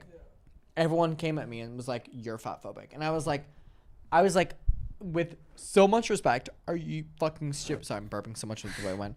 I was like, with so much respect, are you stupid? Because I truly, like, if you think I'm fat phobic, let me know. Tell me why. I'll think about it. And I will see if, like, you know. Yeah. But they said to me that the reason that they were calling me fat phobic was because I said that him making fun of, like, people gaining weight, like, because he gained weight to show that it was easy to lose weight. Which is the most fat phobic thing ever. So I said that, and everyone was like, you're... I just think anyone that has the ability to gain weight and then lose it immediately, and then like uses that as a way to say everyone should do what I do, you're not taking into accountability environmental aspects, like financial aspects, any like physical like mobility aspects. Like, there is so many reasons for a person to not be able to lose weight easily that so many people experience. Like, even if you are physically so fit, financially, it is so hard to consistently lose weight. And that is like proven time and time again. Like, the government make it easy for you to buy cheap food, which is high in sugar and high in fat. Yeah. And guess what? I got told out of fat camp. And now I take, like, thank God I can afford a bit of better food so I can eat healthy. Because I got shown that the poorest people in our, like, life right now in the UK, the easiest like way to get food is to eat very unhealthily. And like, I just think it's so wrong that people go online and say like, you can do this, you can do that, and you can just exercise a bit and lose weight, and that's just completely incorrect. It's also so bigoted. Yeah. Where it's like, just eat healthy. Just like be healthy. Just like go exercise and be healthy. Maybe shut up. Okay, so yeah, we were talking whenever we were off camera about like how weird it has been to film the podcast here versus in LA with like Dennis's studio. So and I mean, weird. Whenever I filmed sorry, I'm looking at Leo right now. Whenever I was filming the like, was it 9 podcasts or something like that? Weren't you supposed to film 10? Well, okay. People had said that. Who was it? We had already talked about, like, in the house, I had tried my best not to tell everyone who I was filming with, which is with you and Kat. I tried my best. I had said that I was filming with 10 people, but obviously, all right, if I just cut the shit, I mean, I was supposed to film with Josh. That was the bullshit. I mean, like, all right, let me clock in. Let me clock in because I'm gonna put this here. So I had filmed, or no, I had booked in for 10 podcasts, and I was supposed to film one of them with Josh, and I'd never said this story online before, and I never was going to because, I mean, we had talked about it in private, and it was like one thing or another, but yeah, I mean, it was frustrating. There were 9 podcasts that went up, but there were supposed to be 10, and you knew that. We talked a lot in the house about the 10. Yeah. And I had done a lot of, I mean, if there's one thing I can give myself credit for, I did a lot of preparation for these fucking interviews, and I would have my cue cards, and I would fucking write every night we'd go through them. I would fucking write my shit, and Joshua David Evans was the final one. And I had written my cards, and I had done it, and I showed up at the place to, I think he was maybe this, I think he was the second last. It was him and then Swift. Yeah. Because were you flying that night? No, were you flying that night? The day after, I think it was. No, I think you were flying that night. Like I think you were already like on the plane whenever I was. We were flying on the 3rd. Maybe I was filming because I would have called. No. I swear to God, you guys were gone because I would have called you because I had no one to call. I swear to God, I think it was the night of you. Yes, it was because I went to Sir. Rough. No, you were flying. That's what it was. I swear to God, you were flying because I had no one to call. Yeah. And because I eventually had to wake up my mom. So I know, and Sinead, the beauty sleep is mandatory. I'm sorry, I couldn't be there for him. So this night, Neve and Leo were going home like a week before me. Yeah. So they went home, and I that night was filming with Joshua David Evans, Colleen's husband, ex-husband, and I show up at like 6 p.m. It was the time to film. And normally, like, either me or the guest, we have like 15 minutes of like wiggle room and stuff. And I show up, and he's not there, and you had Wi-Fi on the plane, and I was texting you. I bought Wi-Fi the whole plane because I was bored as fuck. Yeah, and I was texting you, and he didn't show up immediately. He didn't show up 10 minutes, 15 minutes, 20 minutes, 30 literally minutes. like 2 hours. He didn't show up an hour, 2 hours, and then after like 2 hours, I called him, or no, sorry, I texted him, and I was like, hey, like, what's going on? Like, we were supposed to film. Yeah. And then I text his wife, and I get no response, and I'm like, oh my God. And it was so embarrassing because it was with Dennis. Yeah. Which, so I know, literally throwback to 2 hours ago. So I like knock on the door, and Dennis is like, what's going on? Like, you're supposed to be filming. And I'm like, he hasn't shown up. And Dennis is like, all right, I'll give you another 30 minutes, like your time slot. So I'm just like waiting on Hollywood Boulevard, whatever it is, for like 2.5 hours. And it's like really bleak. I'm going to be honest with you. Like, people are like, why didn't you film with Josh? And like, I understand. So many comments on that as well. Yeah. Yeah. And it really frustrates me because I know that things happen. But like, at the end of the day, like, I was the dickhead standing out there for like fucking nearly 3 hours waiting Honestly, for like, him. such a long part of our flight, you were waiting. And I was like, it was the entire introduction. Yeah. And then after like 2 hours, Dennis was like, all right, your time slot's up. So like, Josh couldn't show up now. So I'm like, all right, fuck this. Like, I was so upset because I was like, he hadn't messaged me. Like, his wife hadn't messaged me. I was like, I feel super disrespected. Like, if I'm being completely honest with you, I felt, disrespected. And which is very valid, I think. I just decided to. Sorry, it was quite intense. Had to turn the fan off. It was itchy in my eyes. I decided to go to Sir, obviously. I saw that. Oh, I literally on the plane, and I was like, I went to Sir, Lisa Vanderpump Sir. I got a couple glasses of. Shout out to Lisa Vanderpump that literally took a picture with you. Lisa took a picture with me. Love we you, did not Lisa. discuss this, Lisa. We went to Sir one night. Lisa was there. I went up, bamboozled her, and was like, "Can I please get a photo?" And she went, "Sure." And we took a photo, and then she walked off. He saw her car outside and went, "She's here." And I was like, "No, she's not." Immediately walking in. You've never seen me fangirl over someone No, I've before. never seen you be excited about a girl. Sorry. Never seen me about- be excited ever. But oh my god, that was a crazy night. But the Josh thing, it was, I'm gonna be honest, very disappointing, very upsetting. Which is so completely understandable because you were just waiting, and like that is just not a nice place to be in for anyone. I love Josh and the encounters I've had, but it was very disappointing. But ultimately, I have to say, fuck it. I have someone waiting for me, Dennis, and I go to Sir, which I love, and I get my goat cheese balls, I get my rosé, and then Josh messages me whenever I told him I left the studio, and he says that his dog was going through some things and he had to go to the vet and all the rest, and obviously we cannot predict things that happen in life. I understand that, and I hope that Shadow, his dog, is doing good now, but obviously it was very unfortunate and very unpredictable, but for me personally, I still feel very upset, even as much as I respect Josh, that I was left so long without a response, and that I was literally wandering Hollywood Boulevard, which we know how bad Hollywood Boulevard is, without a response. So a lot of people were saying, like, would I ever film with Josh again? And I don't think I ever would film with Josh again. I feel like I've kind of moved on from that now.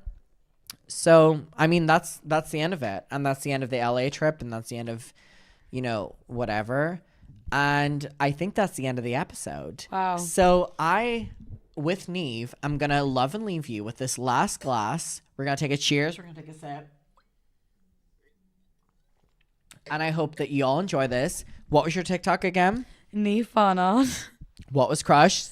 Crush.btn. Okay. Please They'll follow. all be pinned down below. If you want another episode with NEAVE, you've got to get us topics down below. You've got to give us them. And you'll see that I'll ask Adam everything. Clearly, we're going to give names. We're going to give everything. You want names, dates, locations? He'll give it to you. All right, muckers. Love you lots. Thank you so much for watching. I hope you're having a great day, and goodbye.